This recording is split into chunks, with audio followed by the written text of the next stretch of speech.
the name of the Ear Doctor, and this is that Boom Back Breakfast right here, right now. And your host for the day, we got Dr. Jared Ball, we got Burning Down Kim Brown, we got Jackie Lupin, and we got Kamal Franklin in the building. Let's get it, y'all. I love how Kamal slid in right as his name was coming out. That was well done, fellas. Well done. It's that James Brown timing. Right. True that. True. I had to make the kids walk a mile to school today so I can be on time. Good for him. It's good for him, Kamal. That builds character. Totally. It builds character, a little bit of suffering. And as I was saying off air, I love that Jackie has stepped us, taking the Ear Doctor to the next level. She don't do green screen. She's in the car for real this morning. Right? You know what I mean? She trying, like, I don't sit in the green screen. I get in the whip for real in these DC streets. She's not even in these tree line streets. She's in these DC hole-ridden streets. While back to school, Formula One racing traffic in this doggone city. Jesus. Hey. Yeah, when school resumes, traffic resumes terribly. Terribly. That was the best part of the lockdown, boy. Was no traffic. Not in Atlanta, because in Atlanta they acted like there was no lockdown. Oh. Yeah, we know there's no rules down there. They don't. No. Wait, Ear Doctor, wait. Word, come back. Come back, because I had to ask off the top, did you all see Fat Joe versus Ja Rule last night? Listen, I'm going to talk about it during entertainment news. Okay, all right. It was checking. It was one of the best. I slept on it, but it was one of the best verses I've seen, hands down, as in the show, as in MCing, as in the whole WWF. Oh, it was great. It was great. Yeah. Wow. Okay. I missed a good one. Yeah. I actually tuned in for a minute and I have to say it was better than what I was expecting. I was tuning in to hate, and then I ended up being like, wow, this is pretty decent. And then I had to leave. But they were at least rhyming, like they weren't just on their vocals and playing their tracks. It was the WWF vibe.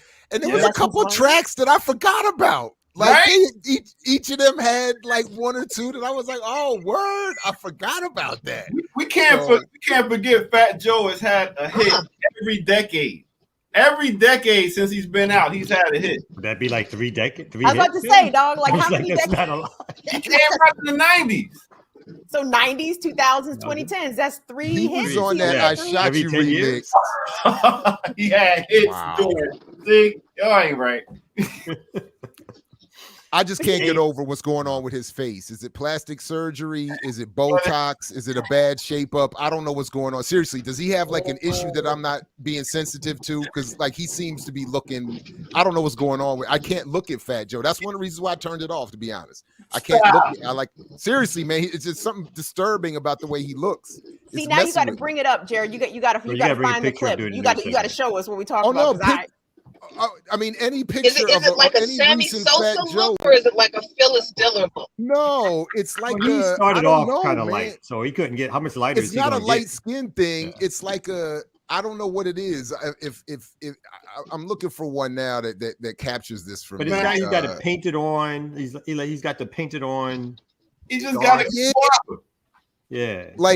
Like here, like look at this one real quick, just real quick, because this isn't maybe the best one, though, right? But he's still fat. But there's something going on here with the those look like old Joe Crack photos. Yeah, that's like young. No, this is new right here. Like over here is the old ones where he looked kind of normal. Like the older ones, he looks almost normal. He's just the fat, light-skinned Puerto Rican. But over here, there's something going on with these orange like underneath, there's something, I don't know, man. He definitely has some surgery. That's what I think. He had no surgery, man. Get out of here. I think he did, man. I think around the eyes. It looked like he talking around the mouth. It's something in his face. It was something in that shape up. The look of the shape up. Well, the shape up is mad fake. Unless I feel like they did some kind of It's like somebody put a marker on his face and like drew lines. That's what barbers do. That's not no barber's gonna take responsibility. Barbers do that. They put in that Beijing stuff and they put that white chalk on your face and then they outline it. Beijing. Oh wow! So you think that's his real beard? They forgot to wipe it off. I think so. I don't think. I mean, hold on. Are y'all talking about like how they do up in Philly? You know what I mean, with the dye and the beards and the hairlines? Are you? There's definitely some dye. Mm-hmm. Yeah. My bad, Philly. Y'all know how they do up there, y'all. I think he had some surgery. I mean, I think he had some surgery too, but I just don't know. Anyway, it didn't work. It was disturbing to me to the point where I did want to turn it off. And then with Ja Rule, all I kept thinking is, are you trying to recover from the whole fire incident, like the whole fire festival joint? Like I was like, that's all I kept thinking about. But he had a couple hits too. I was like, he had a couple joints in there. I was like, really? All right, well. Did 50 come on and destroy him again? Or no? I didn't see any of that. Of course, 50, 50 would have, that would have really made it WWF if he had done that. That would have, taken it to another level. But anyway, so that was, I don't know. I just was asking about that. And then the other thing is, and I don't know if we have time to get to this later, so I'll just ask you all now. I want to ask again and encourage, because I've now seen the whole thing. I really want everybody to see this new Eyes on the Prize documentary. And I even reached out to somebody we all know, or that you, Kamau, and I have been working with a little bit, I guess in the background. And I just, because he's in it, and I just wanted, so I reached out to him and shared some of my criticism. I'll wait to see if he responds and if he's willing to say anything public about it.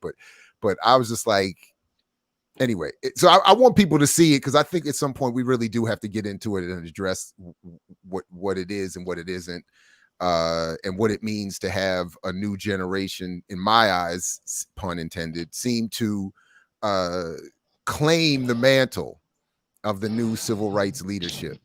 So, and as I said to this friend, it seems like we got an updated version, very well produced version.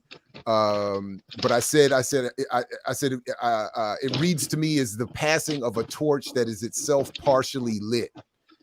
So in other words, like Eyes on the Prize, as good as it ever got to, only gave us a small portion of what the Black liberation struggle was or is, and gave us almost a preferred narrative and version with certain figures to be appreciated and others omitted entirely. And that seems to be done here as it's like the new mantle, the popular Black Lives Matter and otherwise activists have taken, anyway. So anyway, I hope people and those who watch this get to. No, I mean, the original, I liked, at the time when I saw it, it had, obviously, for anybody who was either getting involved or relatively new in organizing, it had a cast of characters, great stories, great sort of history. But, as you sort of relook at it, you can tell that there's definitely a side that's being picked. It's definitely a pro-integrationist angle of what freedom means, making America live up to its ideas. They hit on some of the radical figures, but they are more like they're almost like side stories to the major story, which is basically the Dr. King led wing of the civil rights movement, which gets overly focused.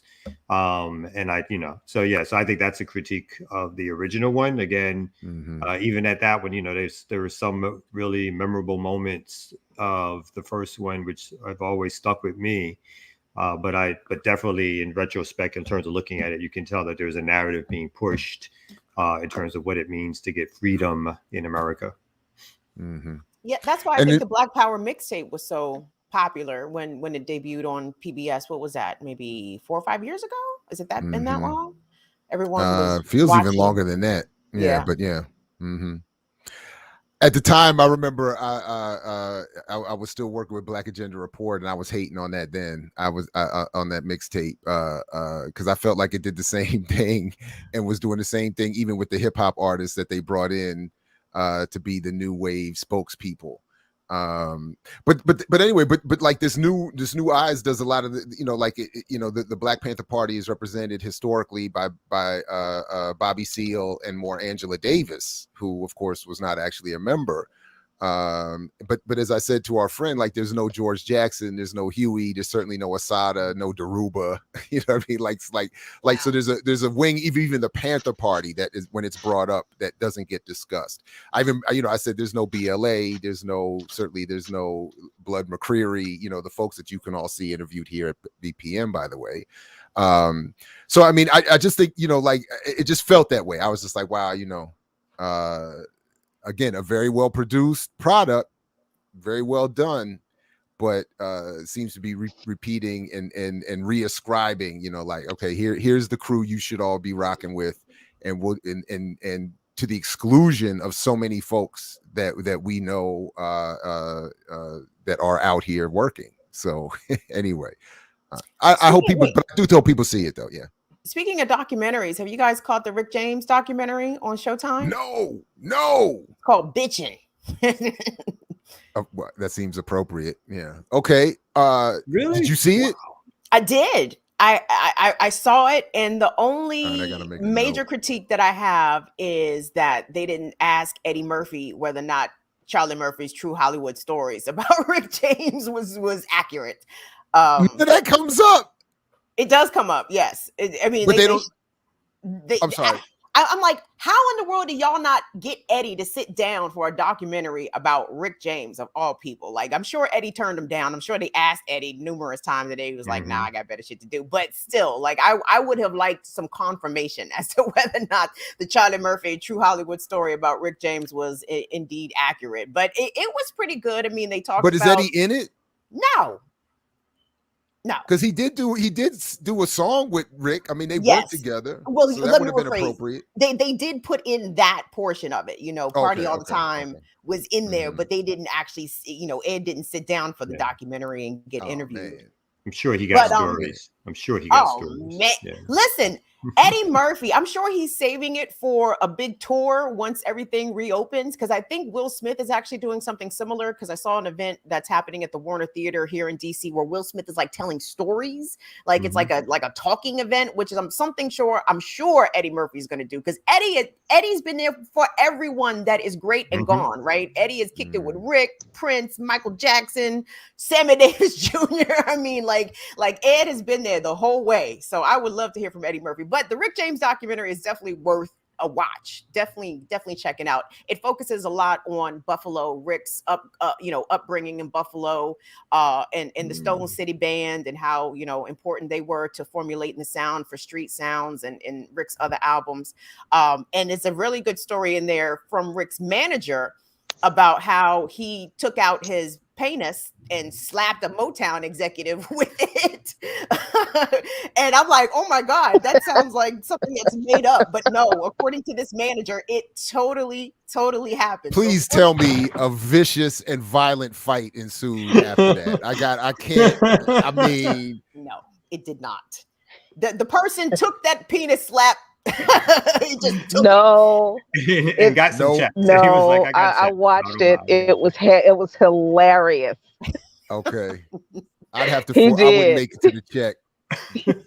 First of all, how did he? I don't even want. I have to watch the documentary.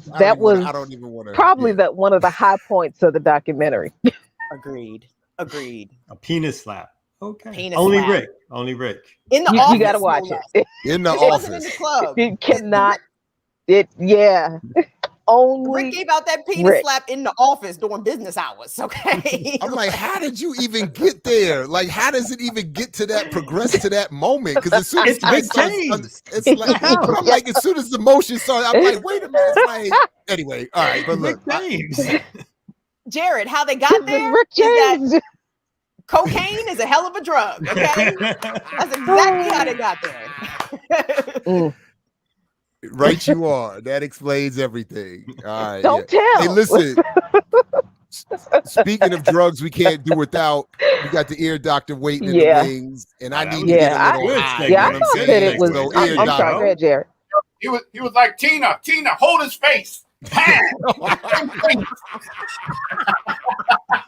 You give Rick a lot of credit, B. You give Rick a lot of credit. He was all the way up here with it. I was like, where is it? that's a lot of Oh man, terrible. We're gonna get into the weather report.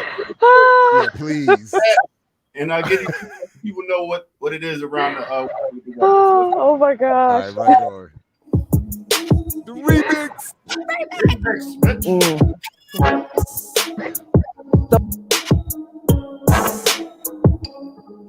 It's the weather report, yo. It's the weather report, whether you know it or not.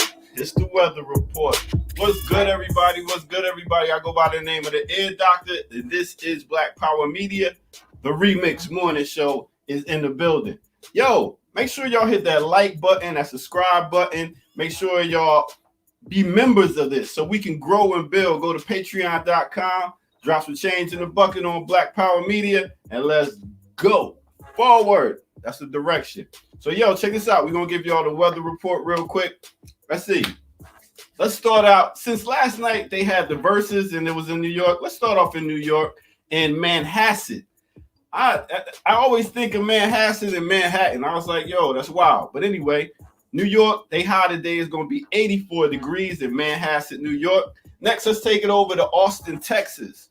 Austin, Texas has a high today of 91 degrees in Austin, Texas. Next, let's take it over to Santo Domingo, Dominican Republic, a place I got to actually go visit one time for my 40th birthday, and it was beautiful.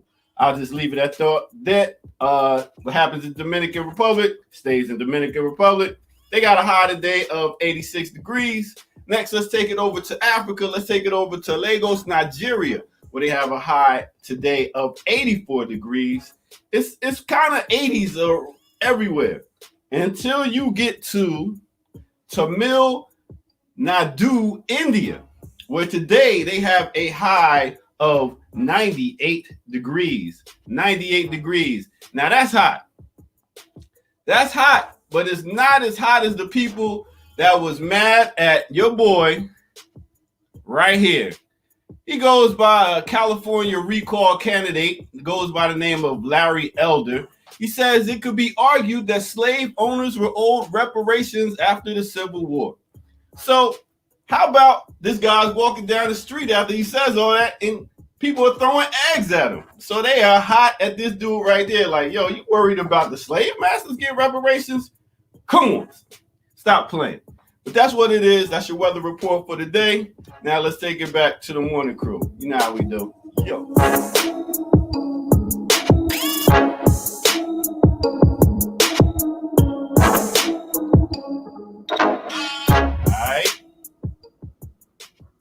Hey, nothing colder than Larry Elder. Thank you. Thank you. Synonymous with the white man. For a long time. Been working at it too, practicing at it. Deal with this dude, man. I don't know much about him. I just seen him on the Candace Owens show and was like, oh, word. So from my perspective, you know, he represents the long tradition of John McWhorters and Shelby Steels, and so there's so many who come out of this tradition of Black conservatism who are well paid and promoted and placed to carry like they not literally, but carry the white man's water. McWhorter was somebody I used to target more specifically, but, was well paid by the Manhattan Institute specifically because they wanted a Black person who could carry their politics into Black spaces. So the problem becomes when Black people think that the Black face they're talking to is representing their own community and it is in fact carrying someone else's water. That's where the problem is. So Larry Elder's been playing that role for a long time. So whenever they need a Black man to come out and speak against a radical critique of Zionism or capitalism or anything, he's their man. So that's the thing. Okay. You could put it that way. I'm not gonna argue that. Ear Doctor, did you say you were watching the Candace Owens show? Did I hear that? No, I was watching the clip of him talking on the camera. Come on, I don't watch nothing from Black Power Media. Good. Okay. I just had to confirm that because I know I got cut off, but I wanted to bring up a side note. You kind of look like a skinny Joe, dear doctor, with them glasses on. You kind of look like an elder. Oh, shit. I'll catch y'all later. Cut it out. Gentlemen, please. It's too early. It's too early for the violence. Please. Is it ever too early? I don't know, Kamal. You from Brooklyn? I guess it's never too early for violence. Never too early. Yeah. Or apparently to smack somebody with a penis or something like that. No, in Brooklyn, it's always too late for the violence. They're always thinking it's always too late. Why hasn't it happened yet? But anyway, so speaking of violence, a lot's been going on in the world. Let's get to some of the discussion and the news right here at the RemiX Morning Show, Black Power Media.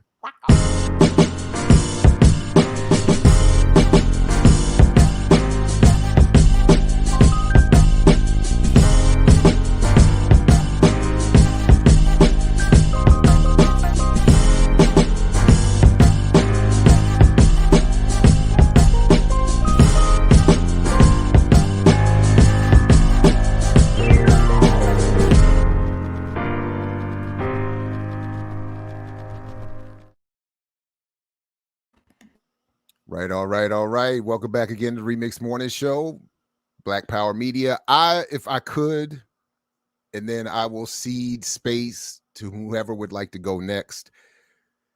But I admit I'm a little bit stressed and vexed over this on this next one, so I would like to get it out of the way because all of this, admittedly, for me is stressful. I am not intending to cause any more hostility or beef. But I did watch something last night that messed my head up a little bit or has encouraged some new waves of thought. And I just want to share. So I was jokingly saying to people that I had been included, that I had done a 180 on my position on vaccination after watching this interview. And that was an exaggeration. It was a little bit of heat of the moment and even some joke. But this interview that Jimmy Dore did with Dr. Robert Malone, I think is worthy of viewing and discussion and debate. And essentially what Malone is saying, he is among many other things, one of a group of people or a set of scientists or doctors who has been part of the development of mRNA technology. He was involved in the early research. He was involved in some of the, and he's in our moment right now, embroiled in a debate over how much credit he should get for patenting and financial benefit, and also the forthcoming Nobel Prize that is supposed to be awarded to folks who have been involved with this research for a long time, going back to the 80s. Long story short, he was involved at the very beginning. Something that he did medically, scientifically, has been expanded on over the last several decades and turned into the vaccine technology that we have now. I'm sharing that in conjunction with an article that was sent to me by my medical doctor crew in response to me sharing with them that video, which is this story that came out in Nature magazine on just yesterday, which details the history of Dr. Malone and others' involvement in going back to 1987, where Malone, as it says here, performed a landmark experiment that led to what we now know of as mRNA, the M meaning messenger that delivers the RNA to us. I'm bringing all this up to say, Malone's argument is simply this. I'm oversimplifying it. Vaccines are good. They're not intentionally created to destroy us. They are helpful. We need them. Currently, he is arguing that the COVID vaccination issue is wrapped up in a lot of misinformation because the pharmaceutical industry is dominating our public discussion in media environment. He is also saying that we are being encouraged to over-vaccinate, to vaccinate beyond what is necessary, and that with the coming calls for boosters, we may see something where he's cautioning could lead us to a point where over-vaccination is actually damaging our immune system. And the core difference. Sorry, go ahead. What does he mean by over vaccination? Does he mean that the society, like we have too many people vaccinated, or individuals themselves are receiving too many vaccinations? What is over vaccination? He's eventually saying both. So one, he's saying we don't need everybody to be getting vaccinated. We need to be focused on those who are really in the danger areas. And he targets the elderly and the obese.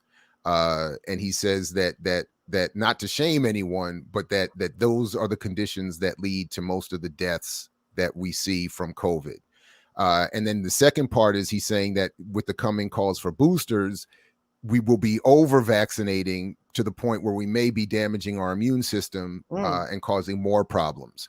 And his point is that, so the one comparison that stood out for me, and obviously I'm not a doctor and I'm not an expert even recounting what he said. So I'm encouraging people to go see the Jimmy Dore interview and watch the whole hour plus discussion. But one of the points that stood out for me was that he was saying the key difference between the COVID vaccination and the traditional flu vaccination is that with traditional flu vaccines, we are getting them in advance of the flu coming in and taking over, and therefore the vaccine can do its job and protect and prevent severe illness. The way we're rolling out the vaccines now, after the fact and after the spread and after the contagion or whatever, is reducing the effectiveness. And he pointed to data that seems to show that there is a weakening effectiveness of these vaccines over time as the virus learns to deal with it and expand and whatever. So that's the core of the argument. Now, in the article that I just showed that was published in Nature, it gives what I think is an important context. One, on the one hand, you could argue that it paints Dr. Malone a little bit as somebody who's more interested in getting his credit, which is something I know personally I am very much, I feel that. Like, I'm that guy. Like, don't take my shit. I want my credit, good or bad. But that also is somebody who wants undue credit, undeserved attention, and is looking to become part of the cashing out. That's one way you could read it. The other way is that it's a really solid history of the development of this vaccine, which for me also made me feel better because one, it again alleviates this concern or it helps alleviate concern over the nefarious claims being attached to vaccines. And it does show what I have always believed, that we have publicly funded research that is taken over by private interests for the purposes of mass production and sale. Their involvement in our media environment, something I'm also very familiar with, does limit and distort the conversation around health, medicine, which medicines we should use, etc. The last thing I'll point to is that he does say that, and this was where one of my doctor crew was like, this is what discredits him entirely, is that he does say that one, this part at least is correct. Ivermectin is not a horse dewormer and has been used on humans for decades. That part I think is been shown clearly enough to be part of the media frenzy and of non-information. But what one of my doctor crew buddies was saying was that, but that the claim that ivermectin can be used to treat COVID is a whole other story. And even Merck, the dominant pharma giant that produces most of the ivermectin that the world uses, the version that most of us end up, well, people, us, not I don't, but people use, even they who would profit from it is saying it's not designed for COVID.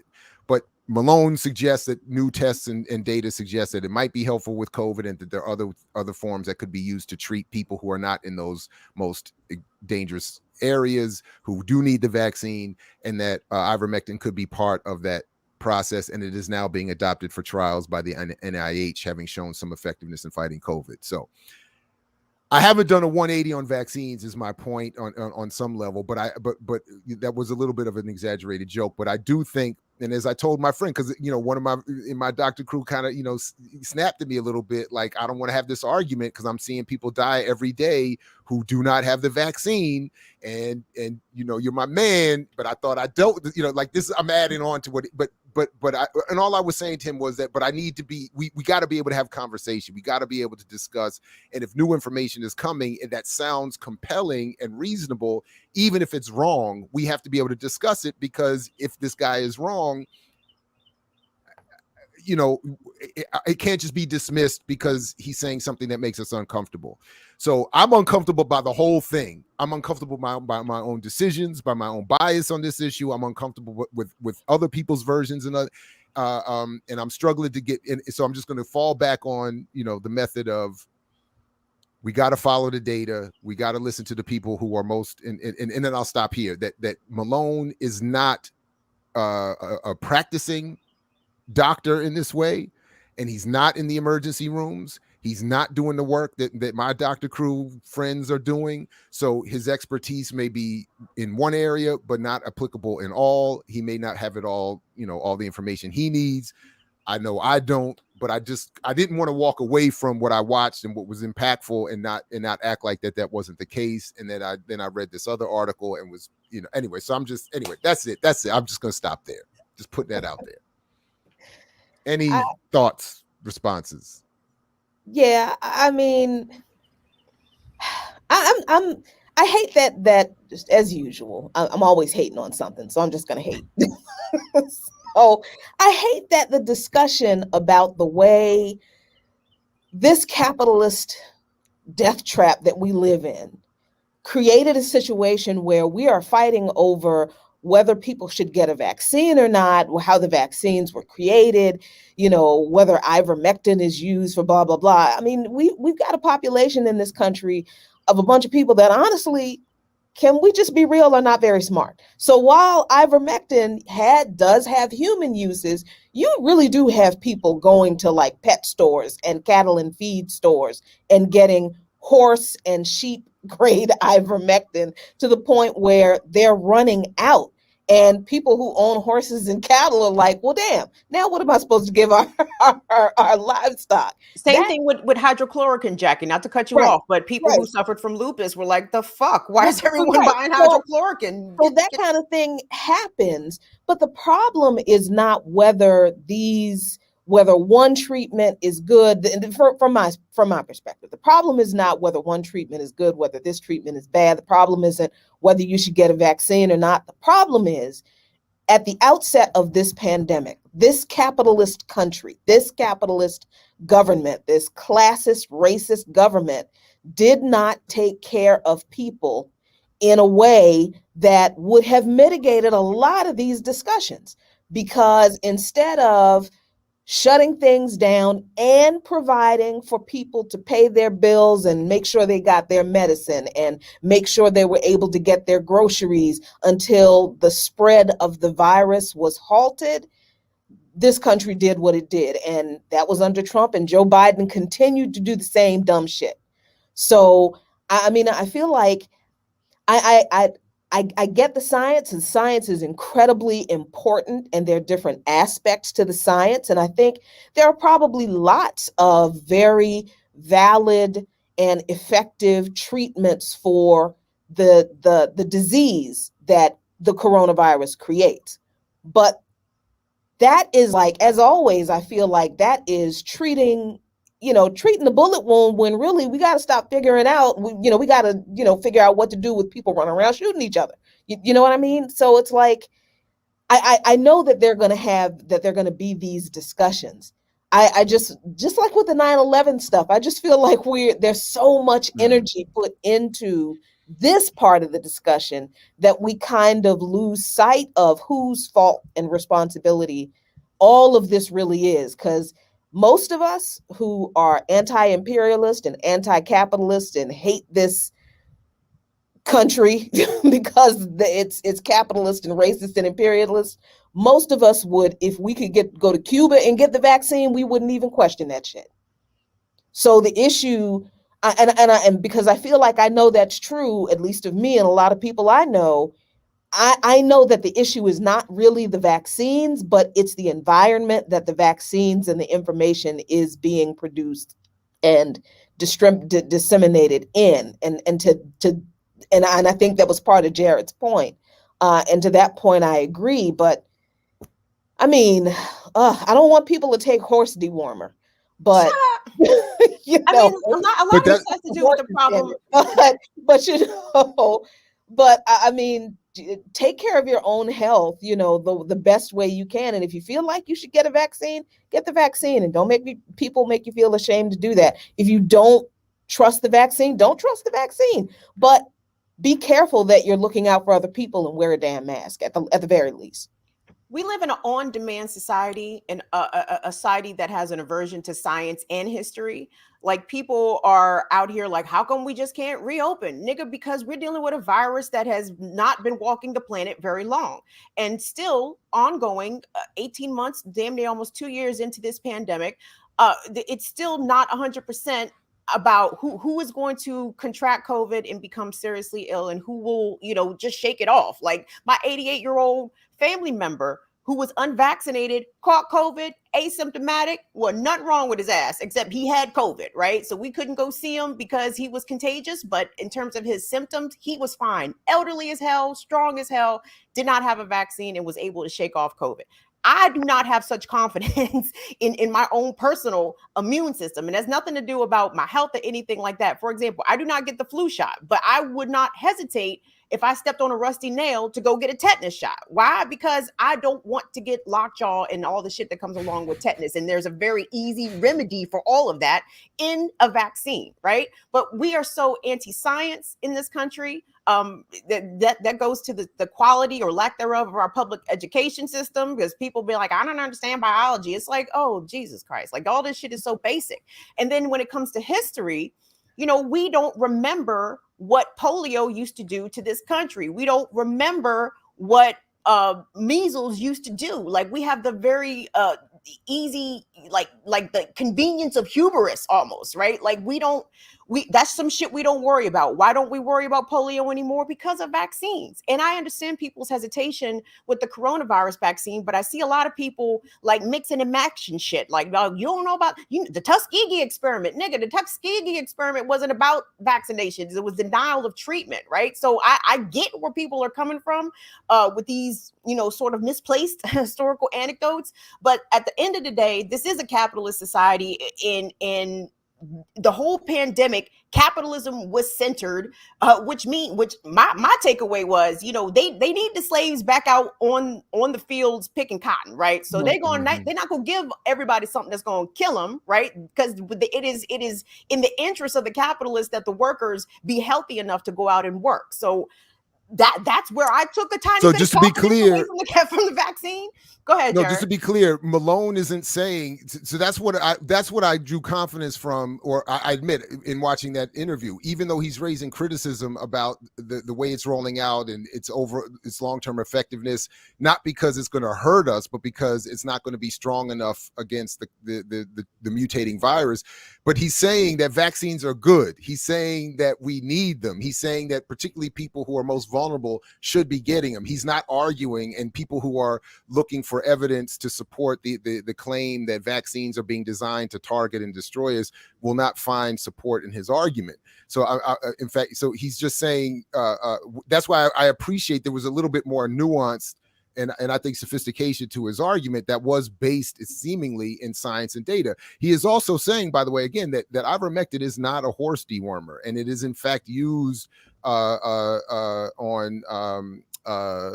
a variety of illnesses throughout, for instance, the continent of Africa and elsewhere all the time. And in fact, his argument why ivermectin has even been successful in fighting COVID in parts of Africa is sort of as a result of the lack of overeating and bad and overeating and even to a certain extent, not that malnutrition is good, but that so much of the African population is not obese, he was saying, is one of the reasons why ivermectin and even hydrochloroquine has been more effective over there on treating these people who are not often getting access to the vaccines that we're getting. So, I mean, I'm not anyway, I'm not using this as an anti-vaccination argument. In fact, I'm saying quite the opposite. I'm saying that we should be relying on vaccines, and at the same time, to I think both Jackie and Kim's point, because that is, I didn't hear a discussion in that interview with Jimmy Dore about what he thinks about Medicare for all or socialism. So I don't know what his politics are, other than his one reference to saying he's all about the Constitution, and that's why he doesn't think mandates are good, because he's an individualist and doesn't want our individualism trampled on by mandates. But anyway, so I look. I would feel remiss to act like I didn't see this and think that this was valuable. I would, and I don't think that we should be cutting off arguments. I think we should be encouraging more reliance on science and data and research, even where it makes us uncomfortable. But fuck all that individualism shit, yo. You don't have the right. You don't have a right to be out here spreading disease. If a person is knowingly spreading HIV/AIDS, and I mean, you could be criminally prosecuted for that, justifiably so. Like, you don't have a right to be out here fucking killing people. You don't. I mean, you do not. And if you don't want to get vaccinated, fine. Keep your ass in the house. Like, don't be around people. Don't. I mean, I'm serious, because like I'm so furious about this, because we normalize mass death. 660,000 is the number that they're saying. I believe that number is closer to 1 million, because a lot of these health officials and governors were playing fast and loose with the numbers. CC Andrew Cuomo in New York State with the nursing home deaths. DeSantis was doing the same thing in Florida. I'm sure it's happening across the country. So we lost 1 million people in less than a year. Like, that is nothing to sneeze at, and that is nothing that we should be taking lightly. Like, yo, I ain't guess that shit. Fuck you, man. I get that you ain't get it. I'm glad you ain't get it. And I hope that you don't die from it. But your grandmama and them are at risk. Your cousin who has diabetes is at risk. Like, I need y'all to stop playing dumb. Not y'all, of course, not y'all, and not our lovely people in the chat, but y'all. y'all know who I'm talking to. Y'all need to quit it. Yeah. I agree. You know, and I'm not. I love a good debate. I love a good discussion about things that, you know, even we don't agree with, because look, we have to disagree principally. And in that principle disagreement, we do learn stuff, and that is great. But there is some discussion that I'm not going to entertain. Whoever this person Propaganda Live is, look, let me explain something to you. I'm not the one to come after. Not today. If you got a personal issue with me, you know where to find me. You know where to find me. And no, don't find nobody. Don't find not nobody. the time to be coming after Jackie Roofmon. Don't come after Jackie. Don't go looking for nobody. I said what I said. I was clear about what I said. You came in late, slinging shit, showed your ass. Don't do that. So the only thing I would add before we move on to the next story is on top of what Kim just laid out. So, you know, the latest stats say 1 out of every 500 people have now died in the U.S. Because of COVID. And so I think everybody is suggesting how serious it is. And one thing I did pick up, I didn't watch the whole video. You know, there's also this debate around the use of antibiotics, right? And how the frequency of use is now making it less effective as a fighter against certain illnesses.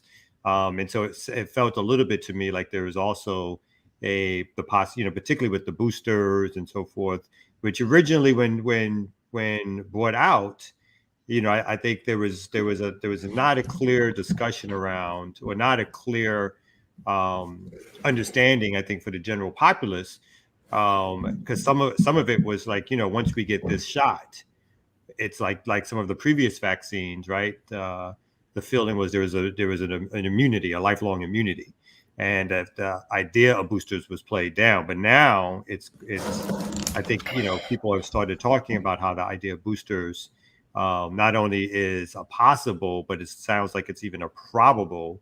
And then then again, it's how much of this do you take? What is if part of this is being figured out as we go, I think that's also part of the danger and dilemma that people have with it. But I agree in terms of Kim's and Jackie's basic points of, like, you know, if you ain't got it, stay away from people. But if you're going to go out into the world, it's probably a wise decision to get that vaccination, because the people in the emergency rooms are, every statistic continues to show that the people who are piling up in emergency rooms are the unvaccinated. who are in populations, going out, partying, football games, whatever, you know. So I think people need to be concerned about that.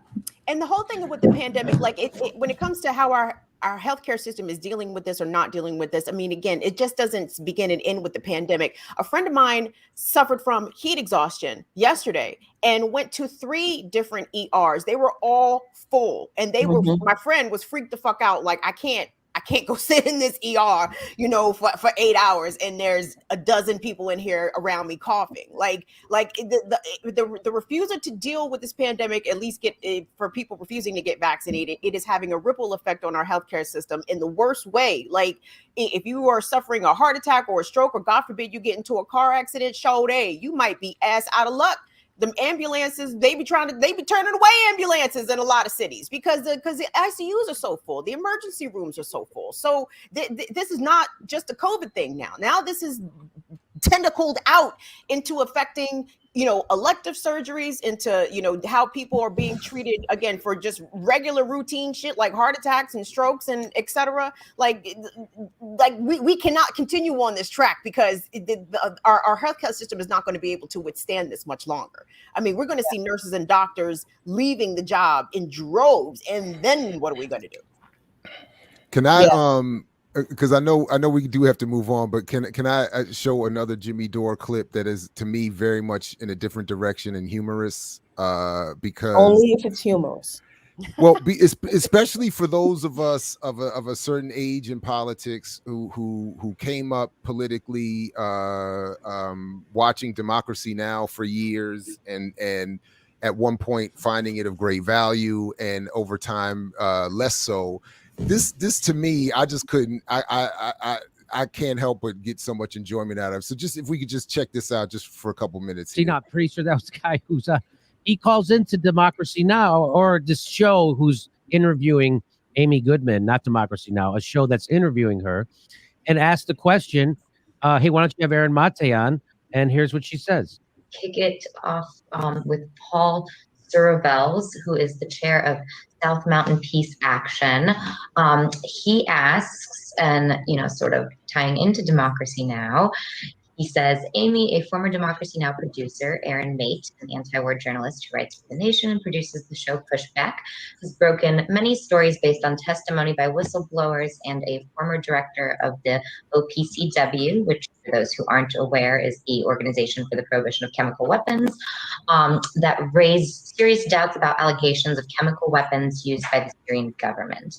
When do you plan on inviting Erin on the air to discuss his reporting on the issue, or further discussing that issue on your show? You know, I think that is a critical issue, is, you know, all the period in Syria, what exactly took place. We have looked at that issue before and may well continue to do so.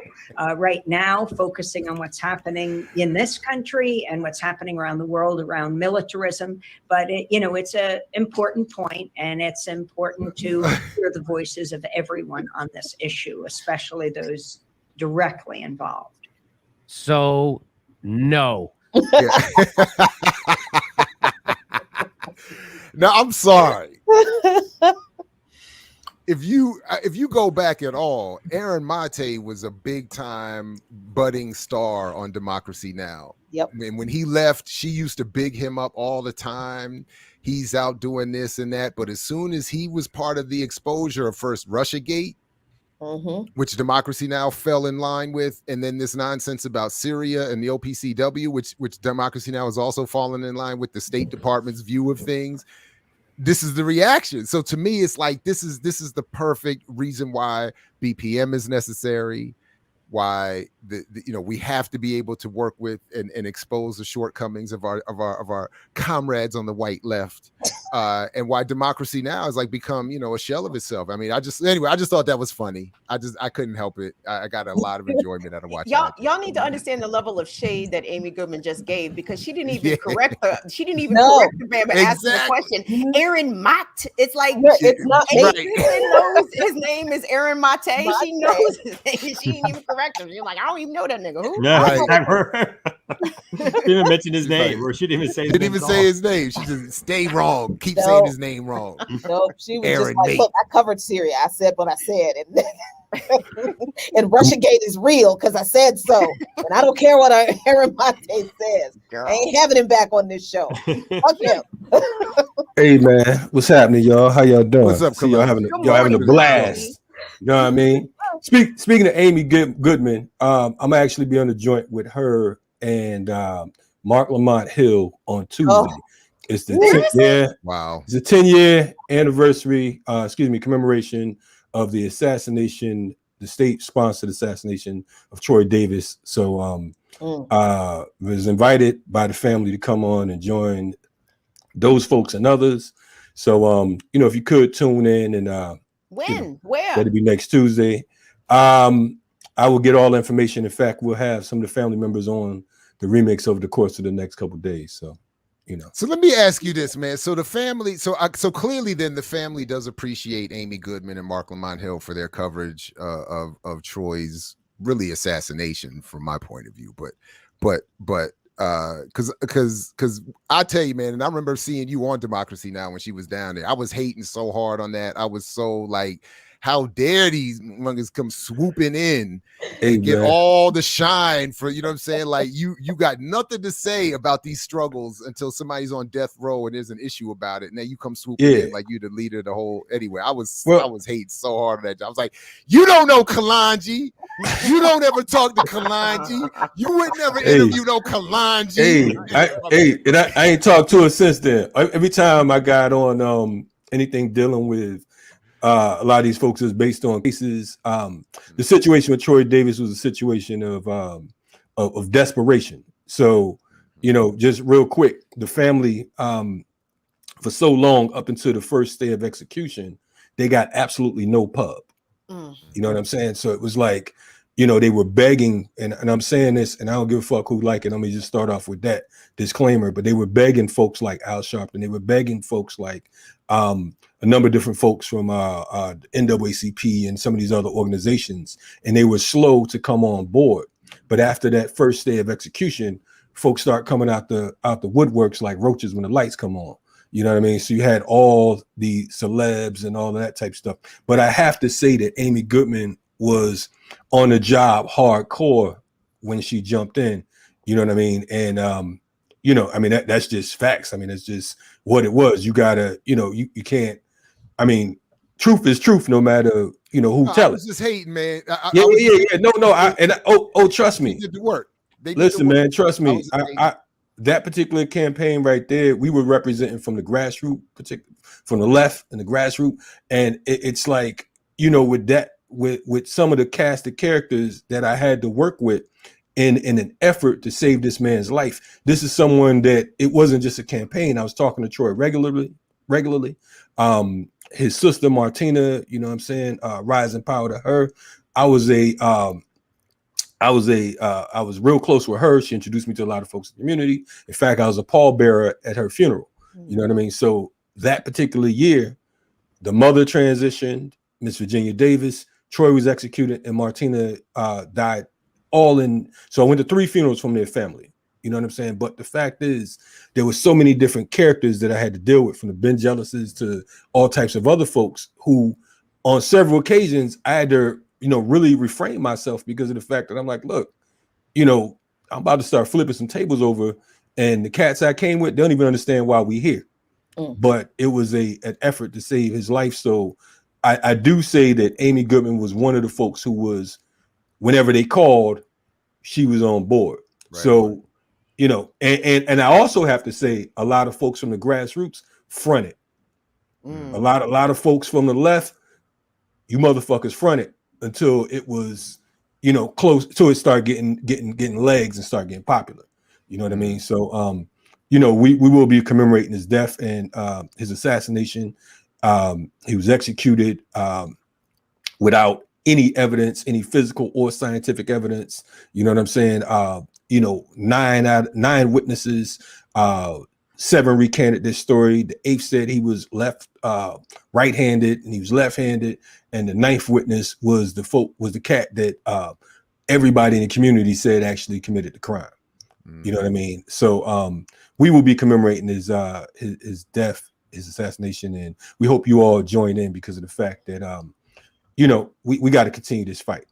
You know what I'm saying? We got to definitely, you know, definitely let us know where. Yeah, obviously, let us know when and where, and we'll put the word out and definitely tune in and obviously let Mark and Amy know they're welcome here anytime. You know what I'm saying? Hey man, like, tell them we all said hello.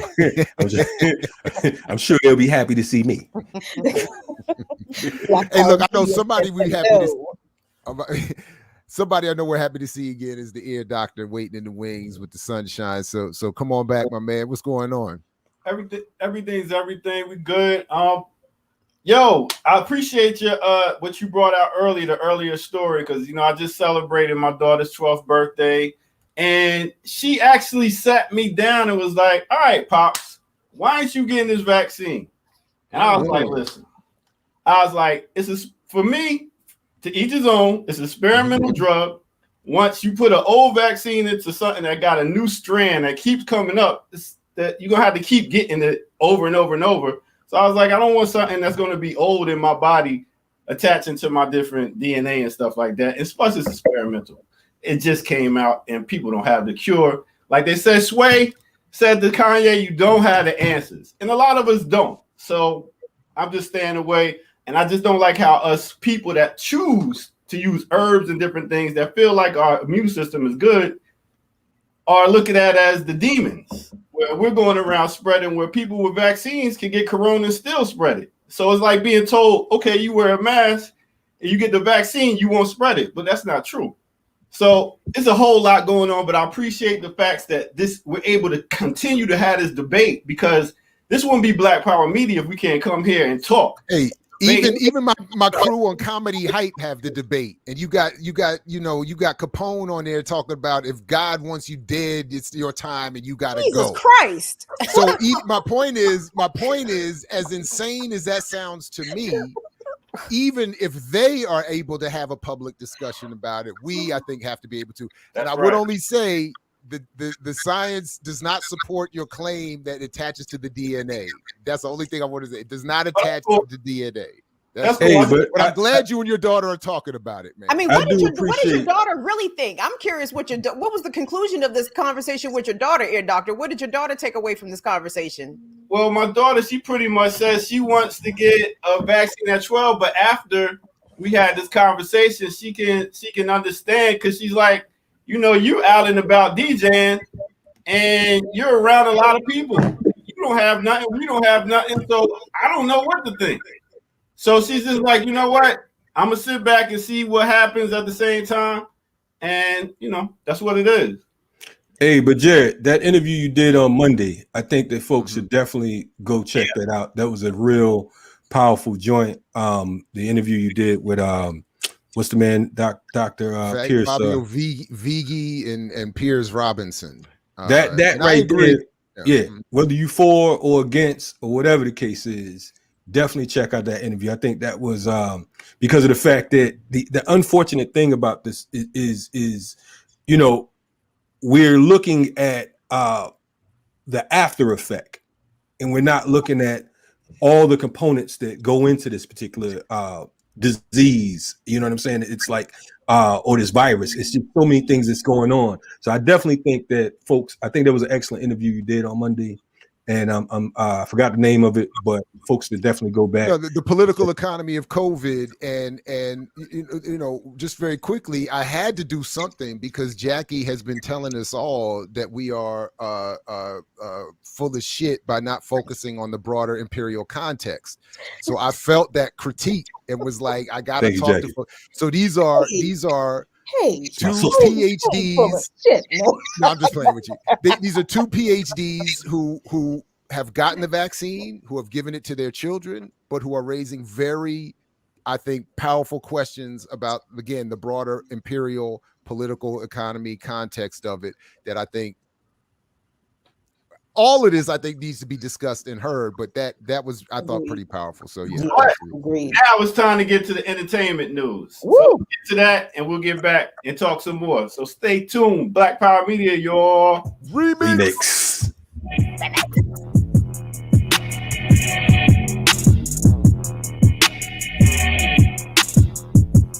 Yeah. What's good, everybody? This is Black Power Media. I go by the name of the Ear Doctor. Big up to my man MLK, letting that freedom ring all day. Anyway, so I wanted to give y'all a little bit of entertainment news. You know what I'm saying? There's been some things going on in the entertainment world, which I get to, scroll and see what's going on, social media, this, that, and the third. First, let's start off with comedian Norm Macdonald. He just passed. He was 61 years old. You might have seen him in different movies. He was the bird, the pigeon in Mike Tyson Mysteries. A bunch of different things. Big up to Norm. He was a pretty funny dude. He had some type of intellectual type comedy. But that's what it is. Next, let's take it over to, let's say, the VMAs. The VMAs just happened, and we had Randy Watson, aka Sexual Chocolate. Oh, my bad. I meant we had Lil Nas X, who did his best impersonation of Randy Watson at the VMAs. I had to just make that joke real quick. And then we got to give it up to one of the greatest performers ever that came to the VMAs and tore it down like always. One of the best MCs ever and hype men. Big up to Busta Rhymes and Spliff Star because they tore down the VMAs. That's the Video Music Awards. Next, let's take it over to they had the Met Gala. Now, I don't know why, but then actually I did a little research why you would dress like CP3O. Basically, the Met Gala was established back in 1948. It was a way to raise money for the newly founded Costume Institute and mark the grand opening of the exhibit. So you had a bunch of people, dressed up. Your boy ASAP Rocky looking like some Trix, the Trix cereal wrapped up in somebody's quilt. So it's just wild out there. And then last but not least, we're going to take it to the verses that happened last night. Oh, my goodness. I must say that this was one of the best verses I've seen in a minute due to the fact that it was like two dudes that was on the street corner talking junk, having some of their best rhymes, cracking on each other, and then at the same time knew how to put on a show and had hits for days. There was no filler music in this whole verse. They all had hits. Ja Rule, I must give him his props. One of the best. I mean, when you talk about MC, he had the crowd going wild. He did his thing. He knew how to control the crowd. He showed how to be an MC. And from Jada on, if you're not coming on showing how to be an MC, you're going to lose. But that's what it is with the entertainment news for the day. Now let's take it back over to the Remix Morning Crew. You know how we do.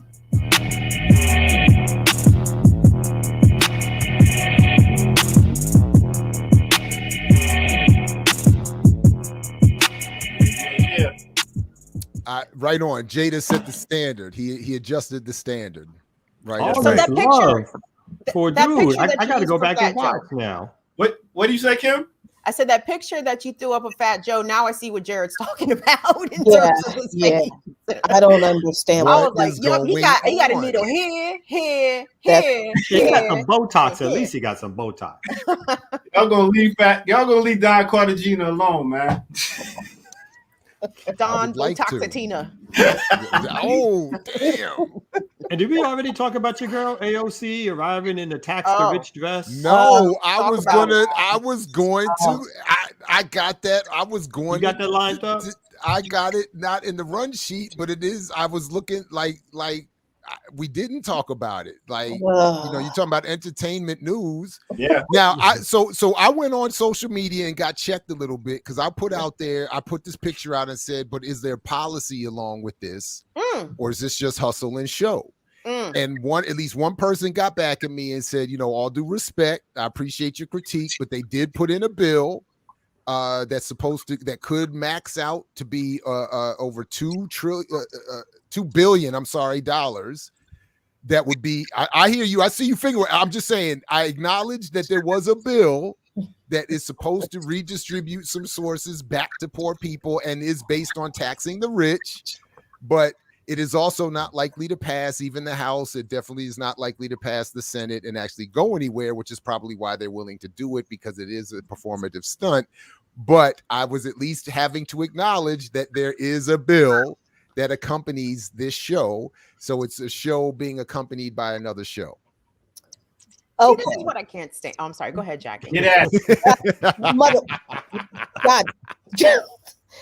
Ear Dr. Dip. Okay. That was just performative, and it was bullshit. Mm-hmm. And she gets on my last nerve. She make my teeth itch. Doing that in a place where a bunch of people who are rich, who are actively not wanting to pay taxes, what message is she sending to those people? These people are like, they're looking at those words on her badly fitted 1990s David's bridal wedding dress. Oh shit! They looking at that like, you ain't taxing shit, not up in here. I mean, and this is why we have the lawyers that we do and the accountants that we do. So it was for the camera, it was for the media.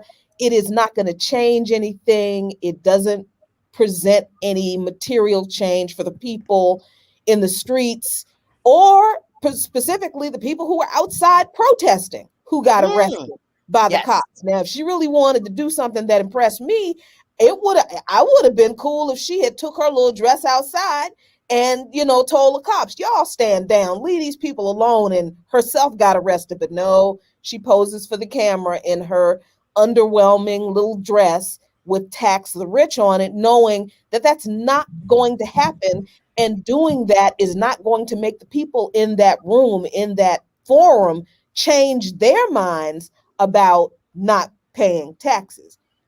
And then the other thing, Jared, I don't think you realize this, but I thought of you when I found out that the designer of the dress has this initiative where it's this hashtag campaign where she encourages designers to give a portion, like 15% of their profit or something, to, guess what, support Black businesses. So these people ain't serious. These people ain't serious.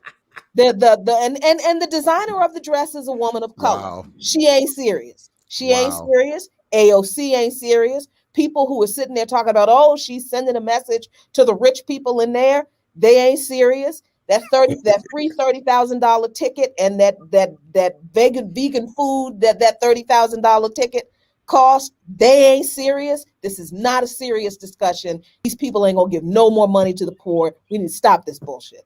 There. So Jackie, are they serious? They ain't serious. Tell why they ain't serious. Man. She should have went in there and said, she would have went in there. I would expect that she'd have came in there and been like, I'm Rick James, bitch. Then I would have been like, you know what I'm saying? I would have expected she went in there and just started snatching people's money. Like, y'all need to give up some money right with a pillowcase and give me your damn wallet. That would have been or she could have, put on a dress, fuck the rich, or eat the rich, or you know what I'm saying? I mean, like, if you're gonna be a monkey, be a gorilla. Or not go. I mean, I agree with the other thing. That'll be the first thing. Why are you there if you're supposed to be this radical leftist?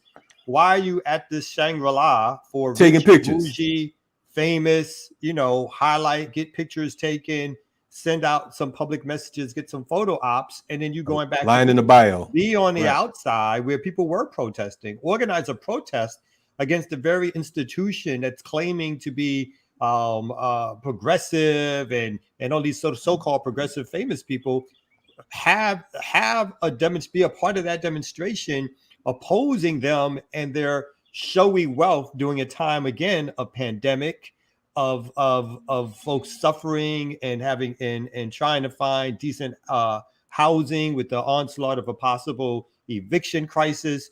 Where's that person who's supposed to be this left of center person, right? Not somebody who's schmoozing with the clown class who distracts us so that the capitalist class can keep their money. Why are you schmoozing with them? You should be out in the streets if you're Miss Leftist. That's the part I'm like, that's the crazy part. It's like, I don't want to see you taking pictures with symbols with other rich people like laughing it up. That don't do nothing for me, right? That's a distraction.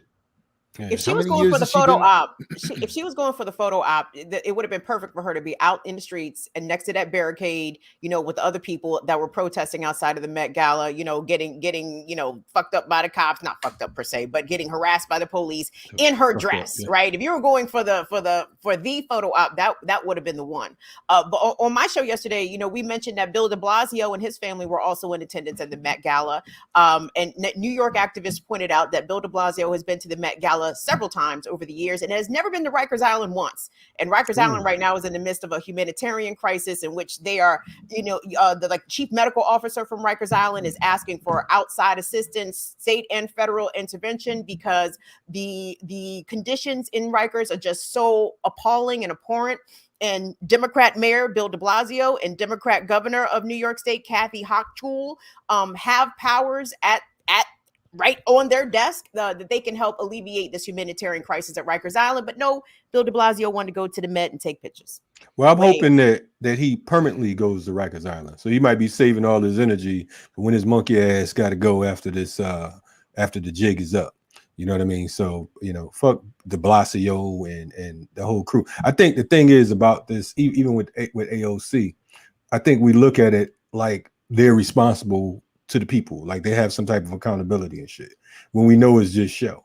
You know what I'm saying? We know that they're there just to say I represent. It's to me, it's another level of activism, quote unquote, this new age activism. It's the hierarchy.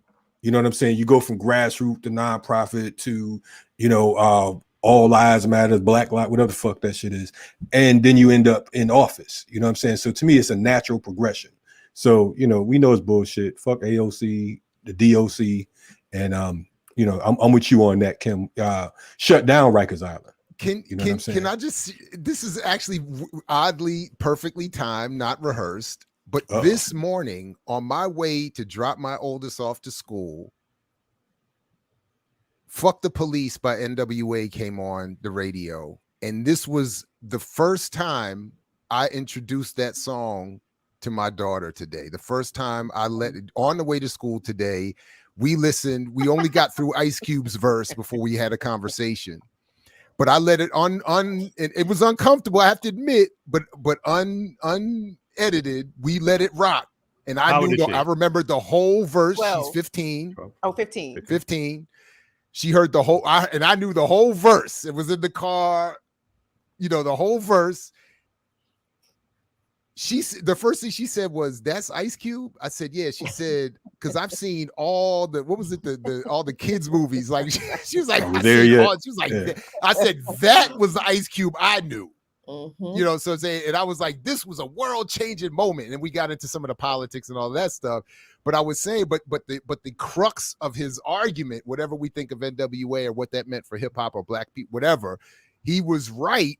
And Kalanji, your news item that you had for us queued up fits perfectly in with not only what you were just saying about the show and the performative nature of our activist moment, but what Ice Cube was saying about, you know, laying the standard for FTP.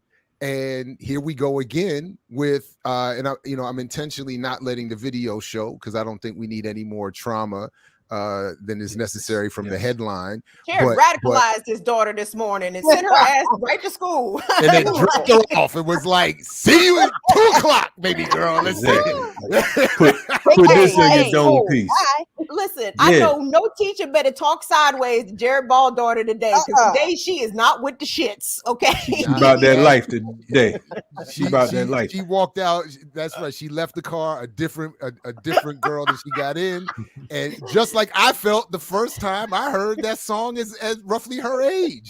That's parenting when it came out. I was like, yeah. I thought, you know, that's crazy because of the fact my only criticism on that is you waited so damn long to let her hear the national anthem. You understand what I'm saying? Because to me, that should be the national anthem should be replaced with that. Legit critique. That should be the black national anthem.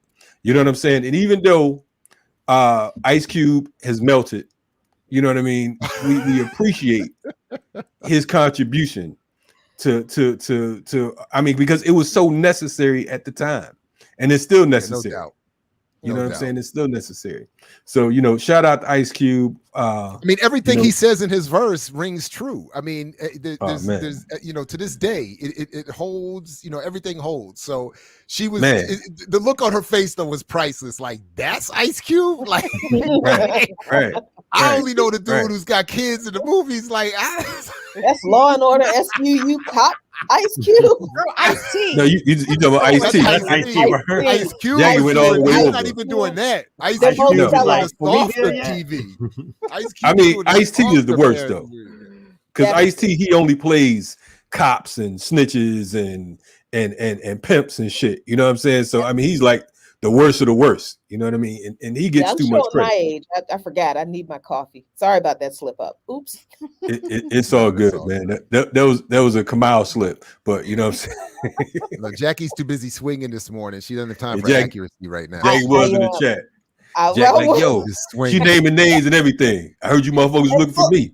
It's a very emotional time. Yeah, the spirit of Jared Ball in there. Hey, I'm still on my chat detox. So chat detox. That's a beautiful thing. But yeah. So I don't know. Anyway, go ahead. Yeah. So real quick, because I do have to go to my real job. But real quick, speaking of very emotional time and all that entrails, and those Sopranos fans, you would have gotten that one. But shout out to Baba Lukman, who was the huge Sopranos fan. That man made me watch every episode of The Sopranos over and over again, and I'm gonna have to watch this damn movie that is coming out about only because I love him and in tribute to him, but I'm gonna be angry the whole time because I'm just sit there with the Paulie angry driving face the whole time. But I am gonna watch it. Wow, The Sopranos was a good show. Why are you gonna be angry? It's gonna be good, Jackie. He's doing you a favor. That's what he said. Except for that last episode, it was really good. Yeah. But that shows you, Jackie, that Baba Lukman was prophetic because he knew that one day this movie was going to be coming out. And you needed to see that shit. Oh my God. When he found out the movie was coming out, he wouldn't shut the hell up about it. I'm going to watch it in honor of him. In honor of Baba Lukman. I didn't watch The Sopranos. I'm going to be real with y'all. And I'm a big mob movie type guy and all that shit. But The Sopranos just didn't do it for me for some reason, whatever. I got tired of white tough guys. I'm like, look, man, fuck all this shit. You know what I'm saying? You niggas y'all run shit in my neighborhood. Say it again. Isn't that all mob movies? Say? White tough guys? Well, I mean, I like The Godfather and everything because it had principle. You know what I'm saying? And then I like what was the joint with Joe Pesci when he fucked dude up in the bar? Goodfellas. Yes, I like that because you know what I'm saying? Because it's about principle and respect. But the whole, I watched a couple episodes of Sopranos, dude talking to himself and all that shit. I'm like, all right, man, I don't want to see your whiteness at its. I mean, well, I think The Godfather was definitely about family and organization. You know what I'm saying? Yeah, I think there's an element to that in a lot of Italian mob movies because they intentionally do that. They intentionally romanticize this. It's about family and omerta and all this kind of bullshit. But anyway, I wanted to say before I hopped off that tonight at 7 p.m. I'm having the second of and the last of really important discussions that Baba, I know, wanted to have on Waters of Healing. And that's why he created Waters of Healing, honestly, to have these discussions about the things that he experienced as a Black man. And I had the first discussion last week, excuse me, and I'm having the second discussion tonight. The first discussion last week, I talked about his struggle with undiagnosed bipolar disorder for most of his life. He was only diagnosed with it 3 years ago. So I talked about that. And tonight I'm going to talk about the other issue that he struggled with that was that is called a co-current disorder that millions of people in this country have, that millions of our people struggle with, but there's so much shame and stigma behind it, we have a hard time talking about it. And that is substance abuse disorder. So I'm going to talk about the politics behind it, because we always talked about the politics behind it, Baba and I. I'm going to talk about the science behind it that we don't know, that we do not understand, that makes it a disorder and not like a moral failing. And yeah, so that's what I'm going to do at 7 o'clock tonight. And I'm doing it because this is what Abdus wanted to do. It's what he was working up the courage to do. We were working on doing it. So I'm just carrying on his work, but also because we need to have this, you know, just like the conversations we have about vaccines and science and 9/11 and science, we got to have this conversation because this is a real problem in our communities that we have to stop acting like doesn't exist. So somebody's got to talk about it. Might as well be me. Hey, Yes. definitely appreciate that. I'm looking forward to tuning in myself. And I agree with you. It's like certain things are taboo, you know what I mean? And we just, you know, it's like, you know, you're looked at as weak when, you know, when you are to a great extent a victim of chemical biological warfare, a victim of trauma, you know, that dates back. We talk about slavery and all that shit, but we look at, like I said earlier, we don't look at the cause, we look at the effect. So it's always, you know, we blame the victim. And that's not saying that we don't bear responsibilities for our actions or inactions, but it does say that we have to trace back to the source. You know what I mean? If an exterminator comes in your house and they see a mouse or something and they just kill the mouse and don't patch up where the fuck it came from, you know what I'm saying? They don't trail and see where these ants came from or whatever, so on and so forth, then the problem will continue to exist. You know what I mean? So we got to go to the core in that shit. And when we're talking about organizing, the core and the root to this shit is capitalism. You know what I'm saying? And that right there affects every aspect of our lives.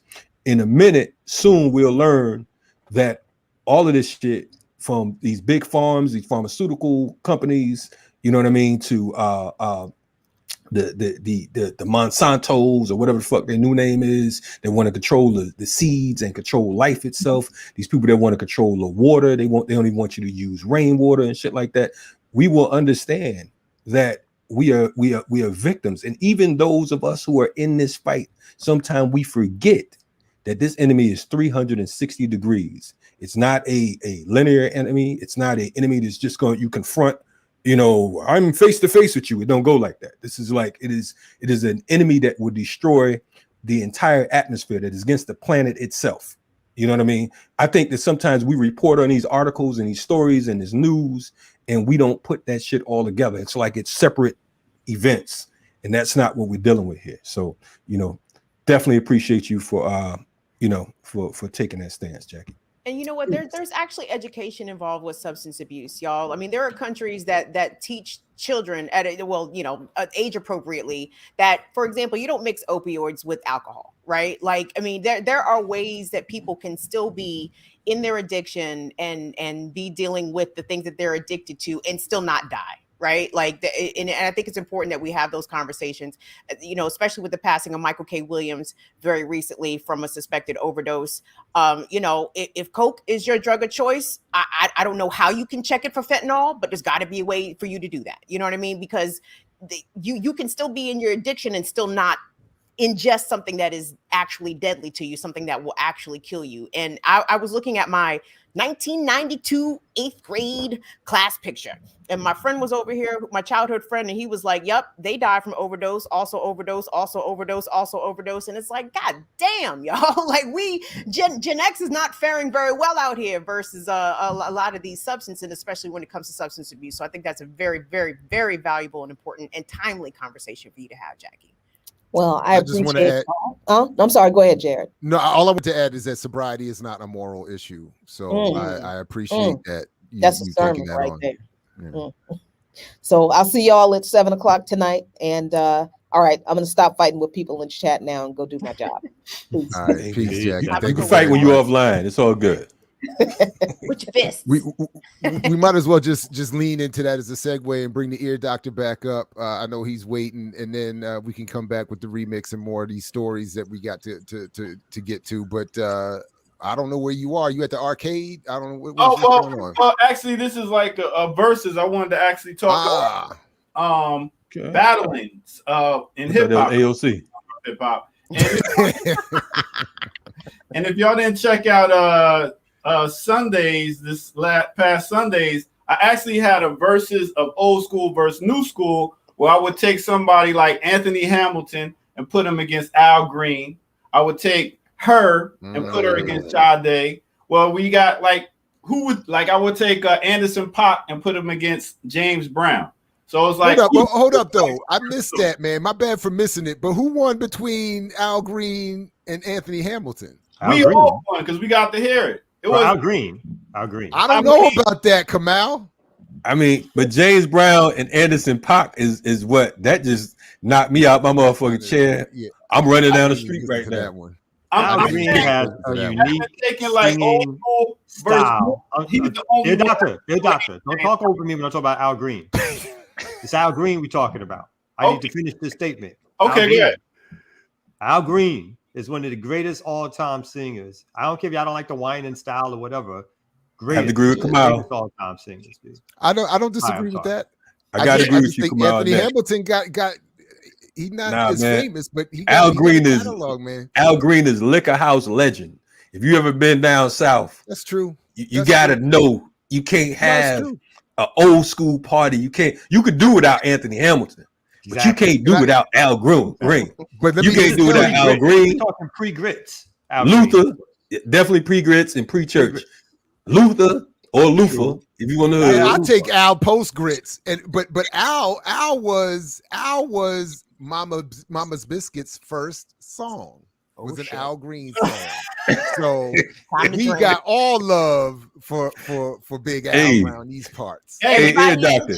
Everybody in the chat. Jared said Mama's Biscuits. Time to drink. Time to go like that right there, ladies and gentlemen. As you take about.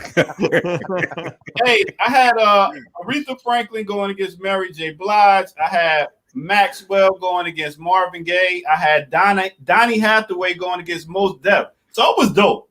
I wish y'all could see. I know. Donny Hathaway going against Mos Def. That's crazy talk. That's disrespectful. Who he say? I missed it. Hey, I meant. Hey, Jared. He should have been taken off the screen for that. Mary J. Who he say? You got it.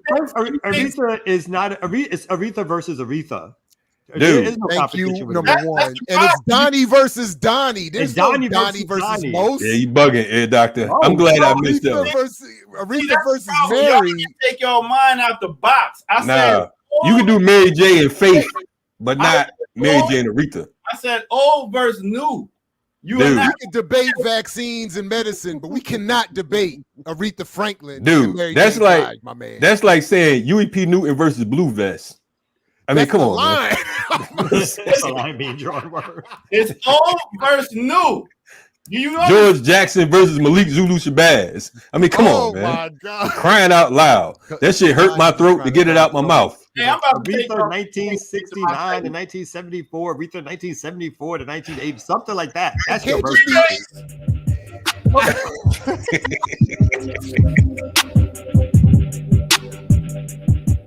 Yo, I can't with these people, man. These people. That's right. Anyway, I was talking about different battles throughout hip hop where it all started. Basically, I wanted to show y'all one of the first battles in hip hop, which actually set the screen for a lot of different battles. And this one right here is one of the first. This is the Cold Crush Brothers versus the Fantastic Freaks.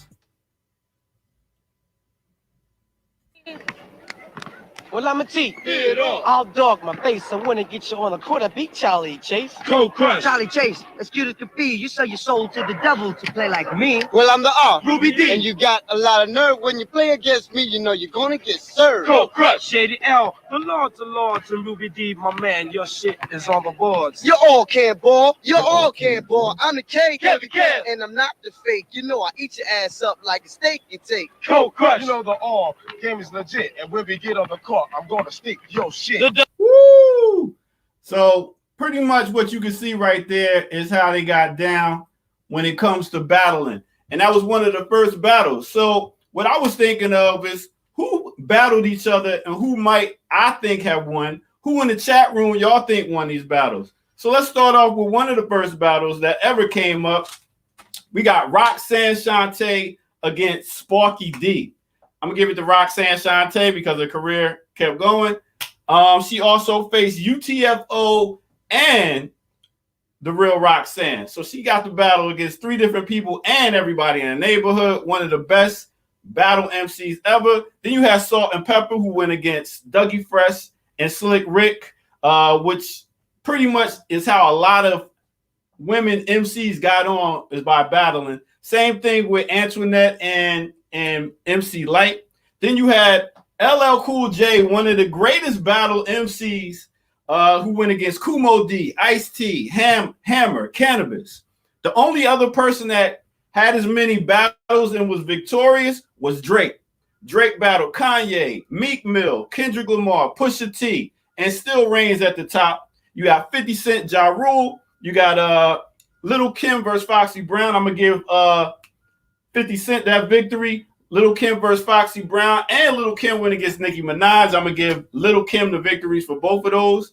You had Jay-Z versus Nas. Nas won that battle. Biggie versus Tupac. I'm going to have to give that to Tupac because that hit him up. Woo! Oh, my goodness. Then you had Mobb Deep, Dog Pound. I'm going to give that to Mobb Deep. And you got Jeezy and Gucci. I'm going to give that to Gucci after that verses and what he said to Jeezy, because that was total disrespect. But those are some of the battles I seen through hip hop. I like to know which ones you thought was the winners. This is just a little something entertainment for us as we continue to talk about our culture, hip hop culture. Let's keep it going. And back to the morning show. Yo.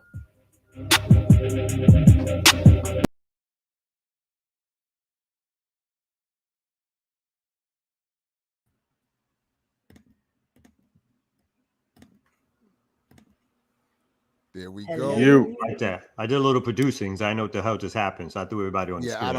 I'm gonna blame Ear Doctor for that one. Yeah. Okay. Yeah, all right. Like that one right there. I hit the wrong button, y'all. My bad, but yeah, that's what it is. Yeah. After all that, here you go. Ear Doctor, this is for you. You had to be here earlier for that. I'm hitting you with my Rick James penis, B. Fucking wrong. Oh man. The fact that you have Rick James penis in your hand is a problem. From the bleachers, B. From the bleachers, apparently. You don't want to do this, man. I've done this for too many years.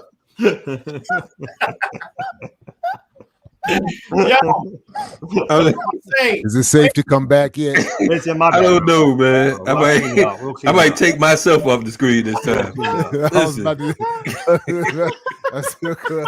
Yo. Oh, we can't forget Common Sense versus Ice Cube. Wait, hold it. I got one problem. Common Sense versus Ice Cube. He said Jay-Z versus Nas. Now, I say that Nas may have won the battle, but Jay-Z won the war because Nas had to come back, kiss the ring, and sign to this dude later on.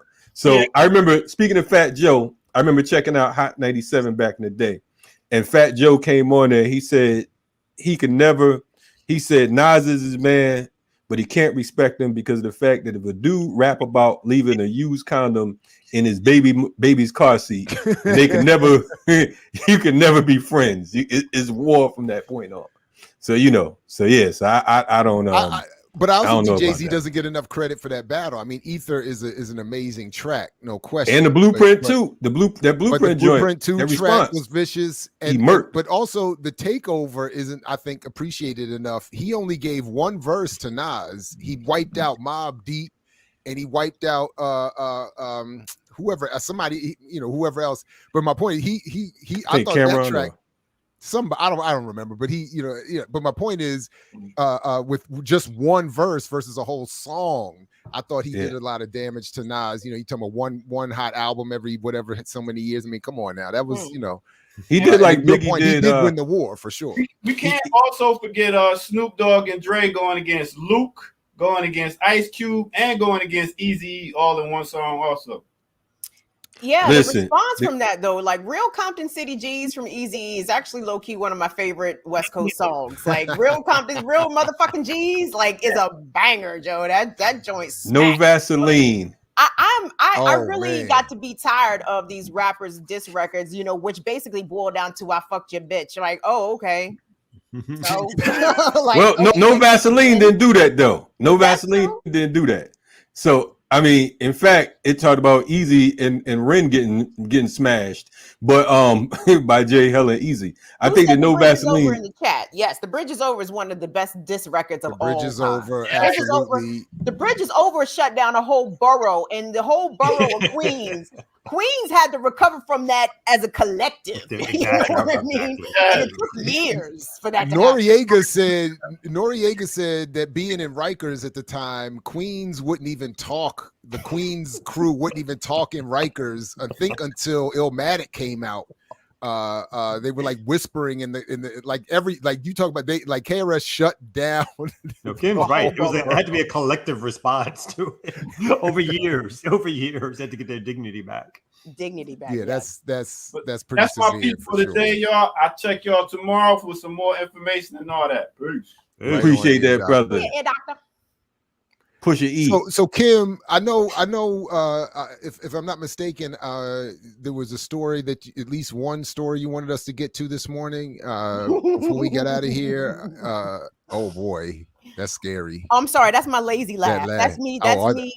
That's me laughing to myself at how lazy I am and thinking to myself, Jared doesn't know exactly how lazy I am this morning. Jared thinks I have a story this morning. Oh, isn't that cute, Jared?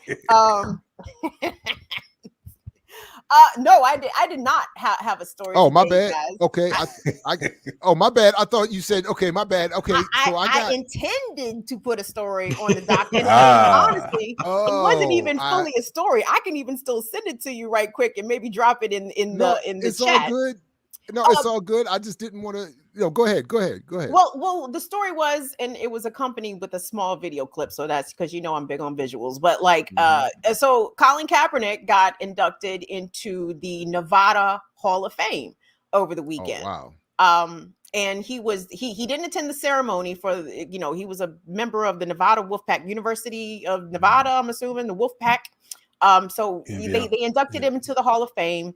And again, just to refocus the conversation, especially with the NFL season commencing, back to Colin Kaepernick.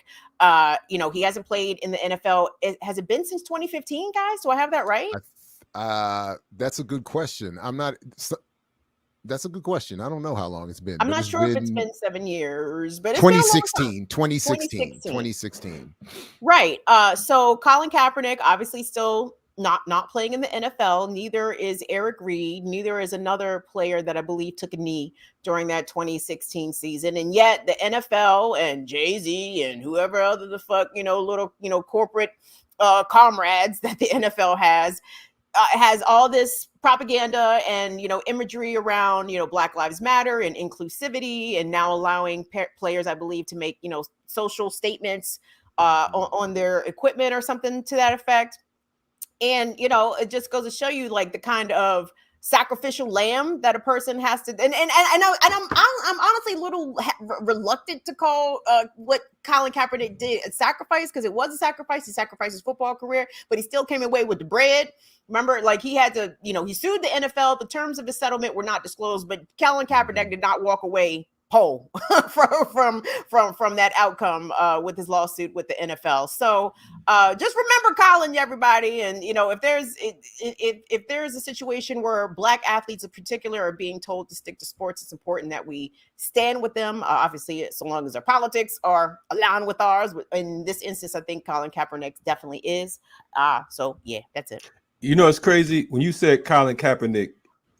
Immediately, Colin Ferguson came to my head. So I'm like, Colin Ferguson was inducted into the Nevada Hall of Fame. I'm like, okay, go ahead, Colin. I mean, like, shit. Do you see the man who shot you in this room? you did.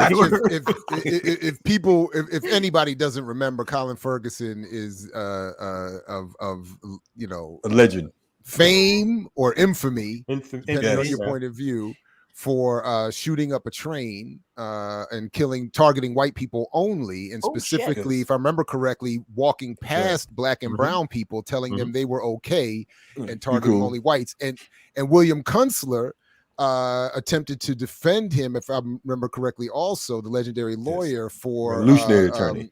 Right. Yeah, I forgot there was a name he had ascribed to it. Revolutionary attorney, absolutely. But he had ascribed a name to this. Yeah, it was like a condition. I'm trying to remember as we talked. It was like, like black something rage, like something like black rage, right? Something like that. Yeah. And then he got replaced. I remember but Ferguson ended up defending himself, and that's Ferguson where Kalanji's decided joke. to defend himself. He wanted to defend himself. Yes. Yeah, but that was so and insane. And then the part that Kalanji was referring to is that he questioned the witness and the person surviving witness, allegedly, I guess, but he was convicted. So I don't know if you can say allegedly that he actually shot, and asked that person, "Is the person that shot you in the room today?" And the witness said, "Yeah, you." And then the motherfucker said, "No more questions." It was a weird time in New York. Anyway, shout out to Larry Davis. We definitely will be having a show on Larry Davis coming up. You know what I'm saying? That was a big. I mean, that was a 180 from Colin Kaepernick. Colin Ferguson. Yeah. So in other words, I respect Ferguson more than Kaepernick. That was what I was saying.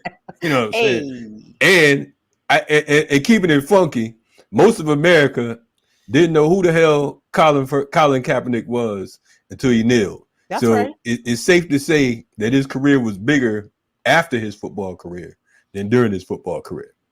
I mean, he had played in the Super Bowl just the season before. That's okay. You were well known.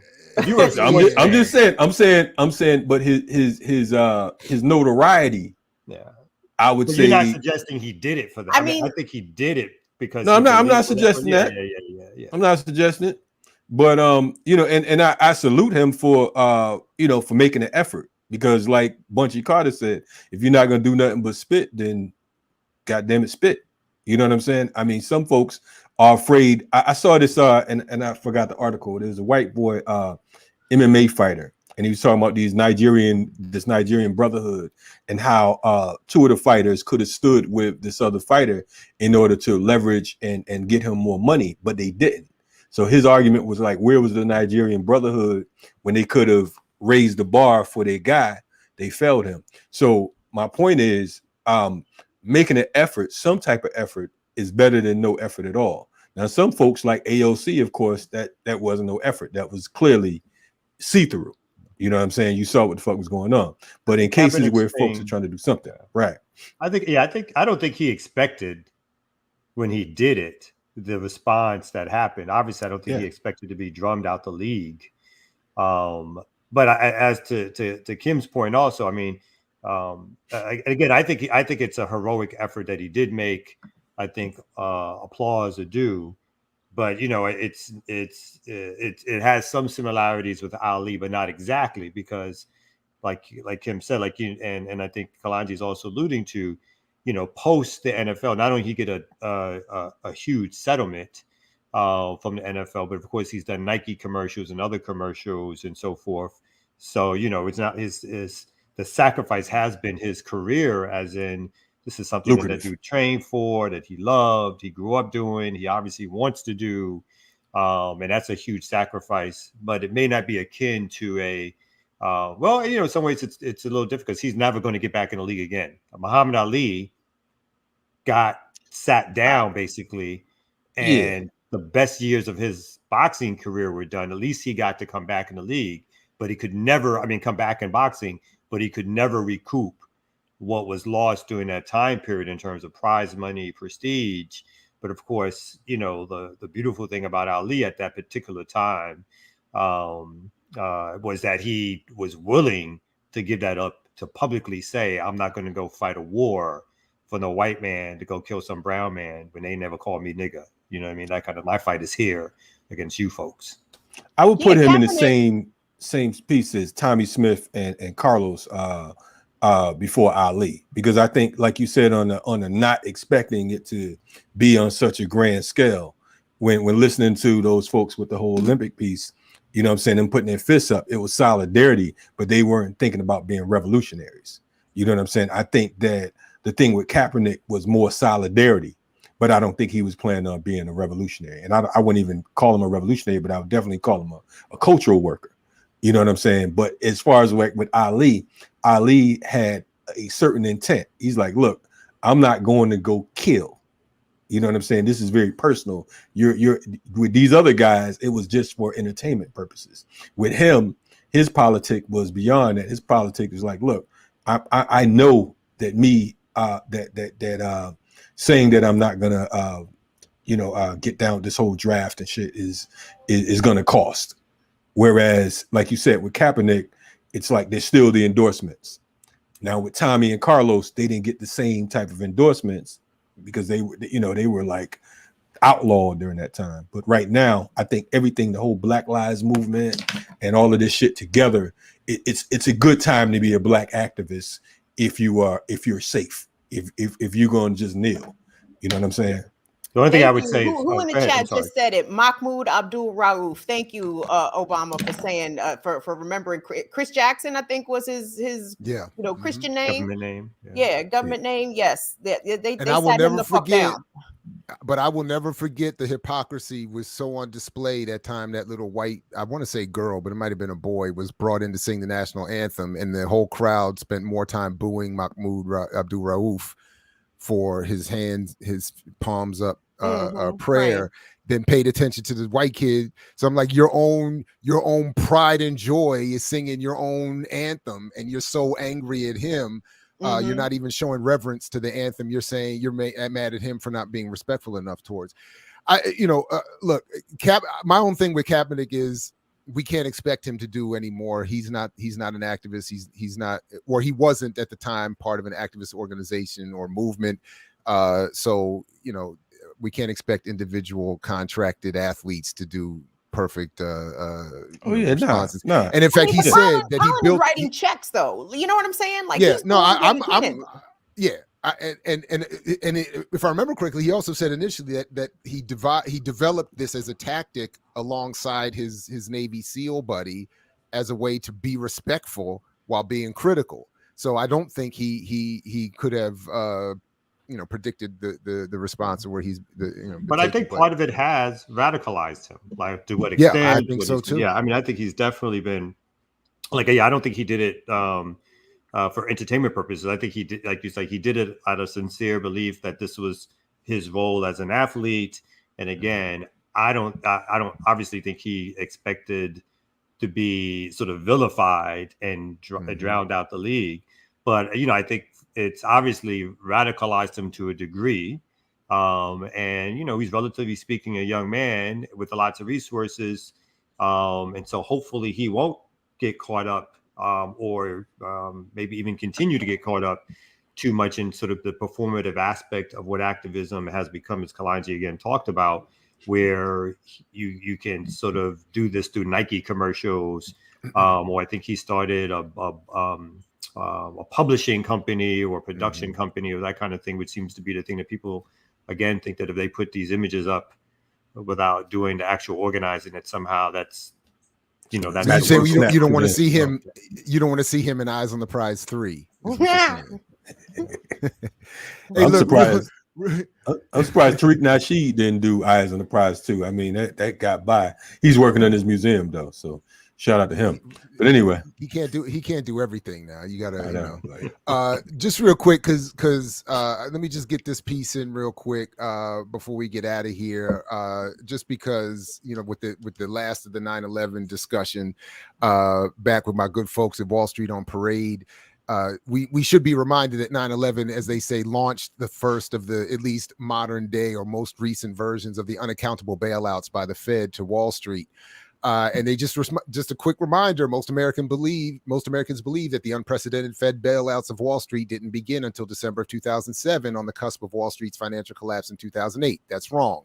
The Fed's massive bailout of Wall Street started on 9/11. By the closing bell on September 10th, 2001, the day before the attacks, the NASDAQ stock market was already in the midst of a full-scale implosion, having lost 66% of its market value and wiping out $4 trillion of wealth.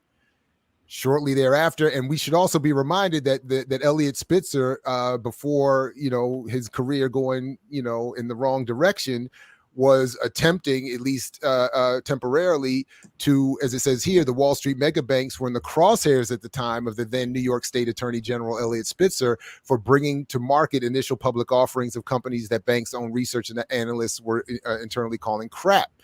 So he was looking to bring them up.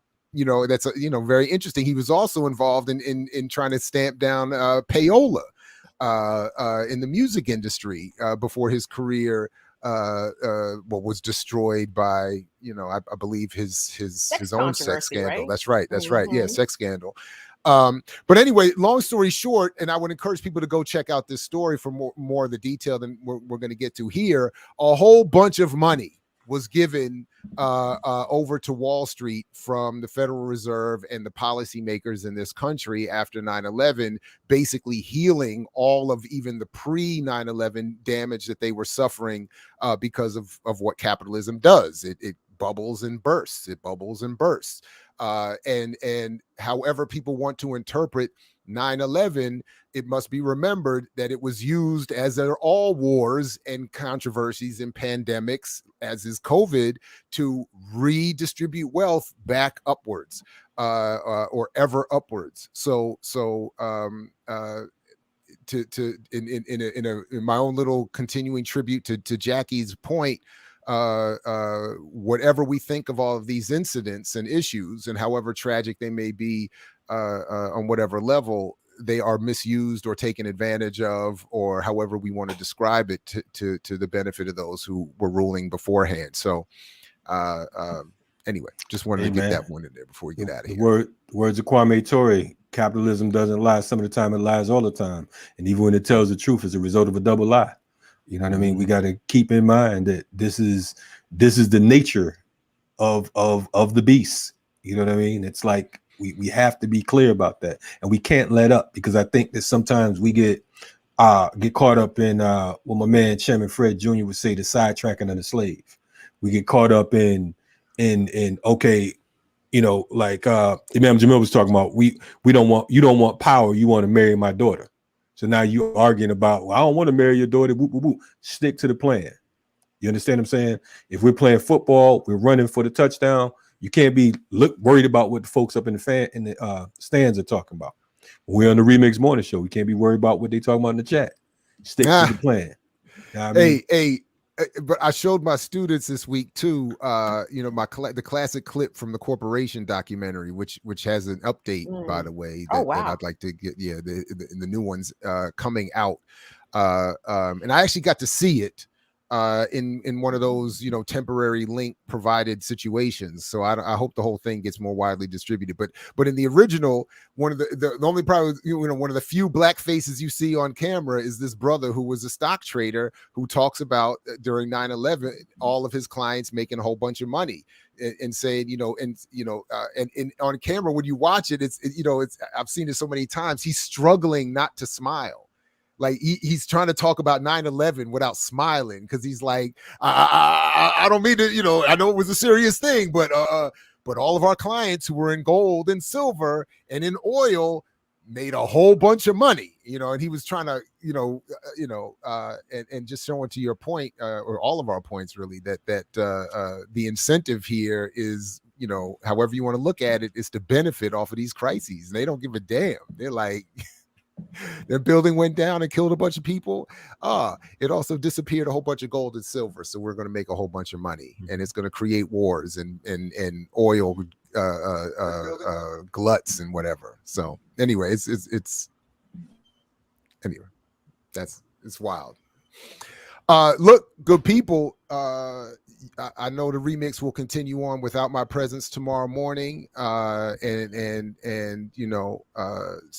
enjoy yourselves. I'll be back Friday morning. How's school going, Jared? What I like. It's actually going very well. I love the classroom and I love teaching, and I hate being encouraged back into the physical building, but I actually love the experience of being back in the physical building. And my classes what's have your been protection really good. looking like? You go in there with a KN95, or you just go in there with a regular cloth, like a paper towel with some string around your no, head? it's a I guess it's in between those two. And some, it's a straight mask, regular mask, and we keep social distancing and all of that. But and everybody has to stay fully masked in the classroom, which is not always the best. But what I really do enjoy is that I'm pretty good, and the students have a good time in the classroom. Like, we have a good time. So and we're raising serious questions. So and they are being encouraged, not forced or assigned, but encouraged to check us out and all the work at BPM. To add to their media diet. So shout out to Morgan State Bears and all of that good stuff. So how do y'all's age analytics break down? Because on my channel, I have 0% 18 to 24 viewers. Like no young people watch my shit. Yeah, I haven't looked lately. 65, we got them on lock. But 18 to 24, they like, who is this old bitch talking? What? Yeah, I think we skew a little bit older. It might be getting some benefit from all my students tuning in lately, but I think we skew a little bit older. And by the way, we are trying to address that. Got new programming coming, and even new word, even as of this morning, of new programming. Updating and getting itself prepared. So, hey, before we tap out though. We tap out, I want to shout out the chat. Yes, I love the chat. Yes, we love the chat. I'm not talking about the folks who support what it is we do. I'm talking about the lames who try to come on and try to sidetrack the work that we're doing. So I'm not talking about the remixes. I'm not talking about the Africans out there who support what we do.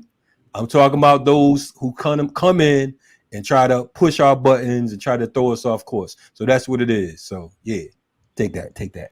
So still join, like, subscribe, and hit the bell, everybody. Please. Yes, the chat is the sixth man, the 12th man out here. Of course. Like, I derive energy from the conversation. It's the fourth borough. You know what I mean? The fourth what? The fourth borough. Here we have our own boroughs here in the remix. You know what I'm saying? We'll tell you about that later on. It's provocative. Yeah. Tell me about that later on. Bam, bam, bam. Anyway, I got here late, and I'm sitting here wondering, I'm like, damn, why is the show almost over? That I realized I damn near came the second hour. I'm like, this shit went by quick. I'm like, boy, what was I smoking? Anyway, I don't think I was. I feel like it goes by quick, even being here from the beginning. No doubt. Because 2 hours with the remix feels like 5 solid minutes. It goes by quick, feels good. It's not a chore at all. So it's you're like all welcome. Education and revolution. Yeah. Goes by quick, it feels good. That sounds familiar. Yeah.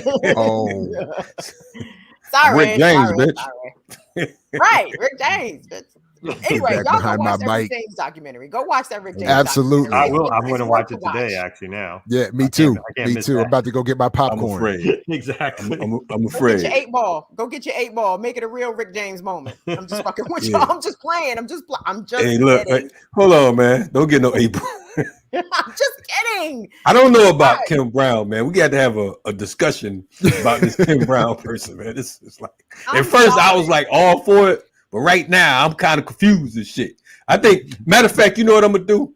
Because sometimes Kim Brown and I, we bump heads. Kim and I are gonna announce this to everybody. We haven't talked about it yet, but Kim and I, we're gonna have our own show. We're gonna do it like once a month. You know what I mean? So just be on the lookout. Burn It Down and the Riot Starter. Kim, can we commit to that once a month? Is it just gonna be me and you cussing each other Just out? you and I, just you and the fuck. Yeah. I got the popcorn for that. I want to see. Definitely we having a getting cuss popcorn off for that. Yeah. So make sure. Don't even tell us about. My children are listening. Look, I ain't Dr. Jared Ball. We ain't wait till you turn 15 around here. We gonna say and all kinds of before. You know what I mean? You 2 months old. That's how we do it, right? You know what's interesting? They actually did not remember that I had played for them Dilla's F the Police years ago. She just didn't remember that. But to your point, I admit, for some I was late in getting her started on her NWA. It's all good, brother. But you know, it's a struggle out here. It's you rough. have to tell us how your daughter's day at school went today later. Oh, I'll have a report on that ASAP. I'll send because Junior Ball wanted all the smoke today in school, man. She wanted it all. Look, she slapping the principal. There not been no problems with it. Right. Like that, I'm in the principal's office now. These right. Good, and they better be making you comfortable, bringing you something to drink. You know what I'm saying? Put your feet up on the desk. You know what I'm saying? Hey, she there with some Uncle Nearest. She got a bottle of Uncle Nearest in a lunchbox. You know what I'm saying? Like, fuck the police coming straight from the underground. Nah, that's what you're gonna see. That's when you're gonna see the real power of the house take over, and I will get in trouble. Exactly. He won't see Dr. Jack. Jared's moving to Atlanta. Remix for like a month and a half. Exactly. Like, Jared, why are you doing the show from your bathroom? What's going on? Exactly. Why do you look like you hiding? Yeah, behind a roll of tissue. Bam. Bam. Bam. It's just gonna be the no mix. Oh, those asking, the Rick James documentary is on Showtime. People ask in the chat. You gotta see it. It's on Showtime. It's on Showtime. Right. Yeah. I don't even know if we got Showtime around these parts. We gotta see, man. They be fucking you up with this cable, man. There's always way. Come on now, always a way, Kalanji. Come on now. I know. Get man. with your young folks. Call somebody under 30. They'll get you straight. Okay. I'm at to call my man. I'm gonna call my man Hiram. He's youngest boy. I'm gonna call. Shout out to my man Hiram. I think Hiram probably got the hook up and shit. You know what I'm saying? Bet he does. You know how he doing shit. Back in the day, Hiram used to steal all my cars for me and shit. You know what I'm saying? Nice. Hook me up. Thanks, Hiram. Damn. You need to hook up on the cable. Out the streets. If you committed a crime with Kalanji, you about to get. No, the Kalanji didn't commit the crime. Hold it now. Hold it. If you committed a crime and told Kalanji, it's gonna be. Come on now, y'all already know that the statute of limitations on Grand Theft Auto is way past. They good to go. And in Connecticut, it's probably like 2 weeks. It happens so often they can't prosecute them crimes. Hey, on the real, while y'all bullshit, cats from New York, when they just get their car stolen, either they go to Newark or they come to Bridgeport looking for their cars and whatnot. You know what I'm saying? And we had a whole lot of stylish cars driving around the city. Shout out to Bridgeport. If you're gonna drive some luxury, you're gonna walk around with some chains and all that shit. Eat the rich. That's the motto. You know what I'm saying? If you trying to live good and we out here starving, yeah. I ain't saying go up in their pockets, but that's what it is. All right, everybody. Remix for the show. Black Power Media. Peace. If you're willing to fight for it, like Fred said, catch you all later, everybody. Same time, same channel. See you tomorrow. Peace. Ready for revolution. Bye, y'all.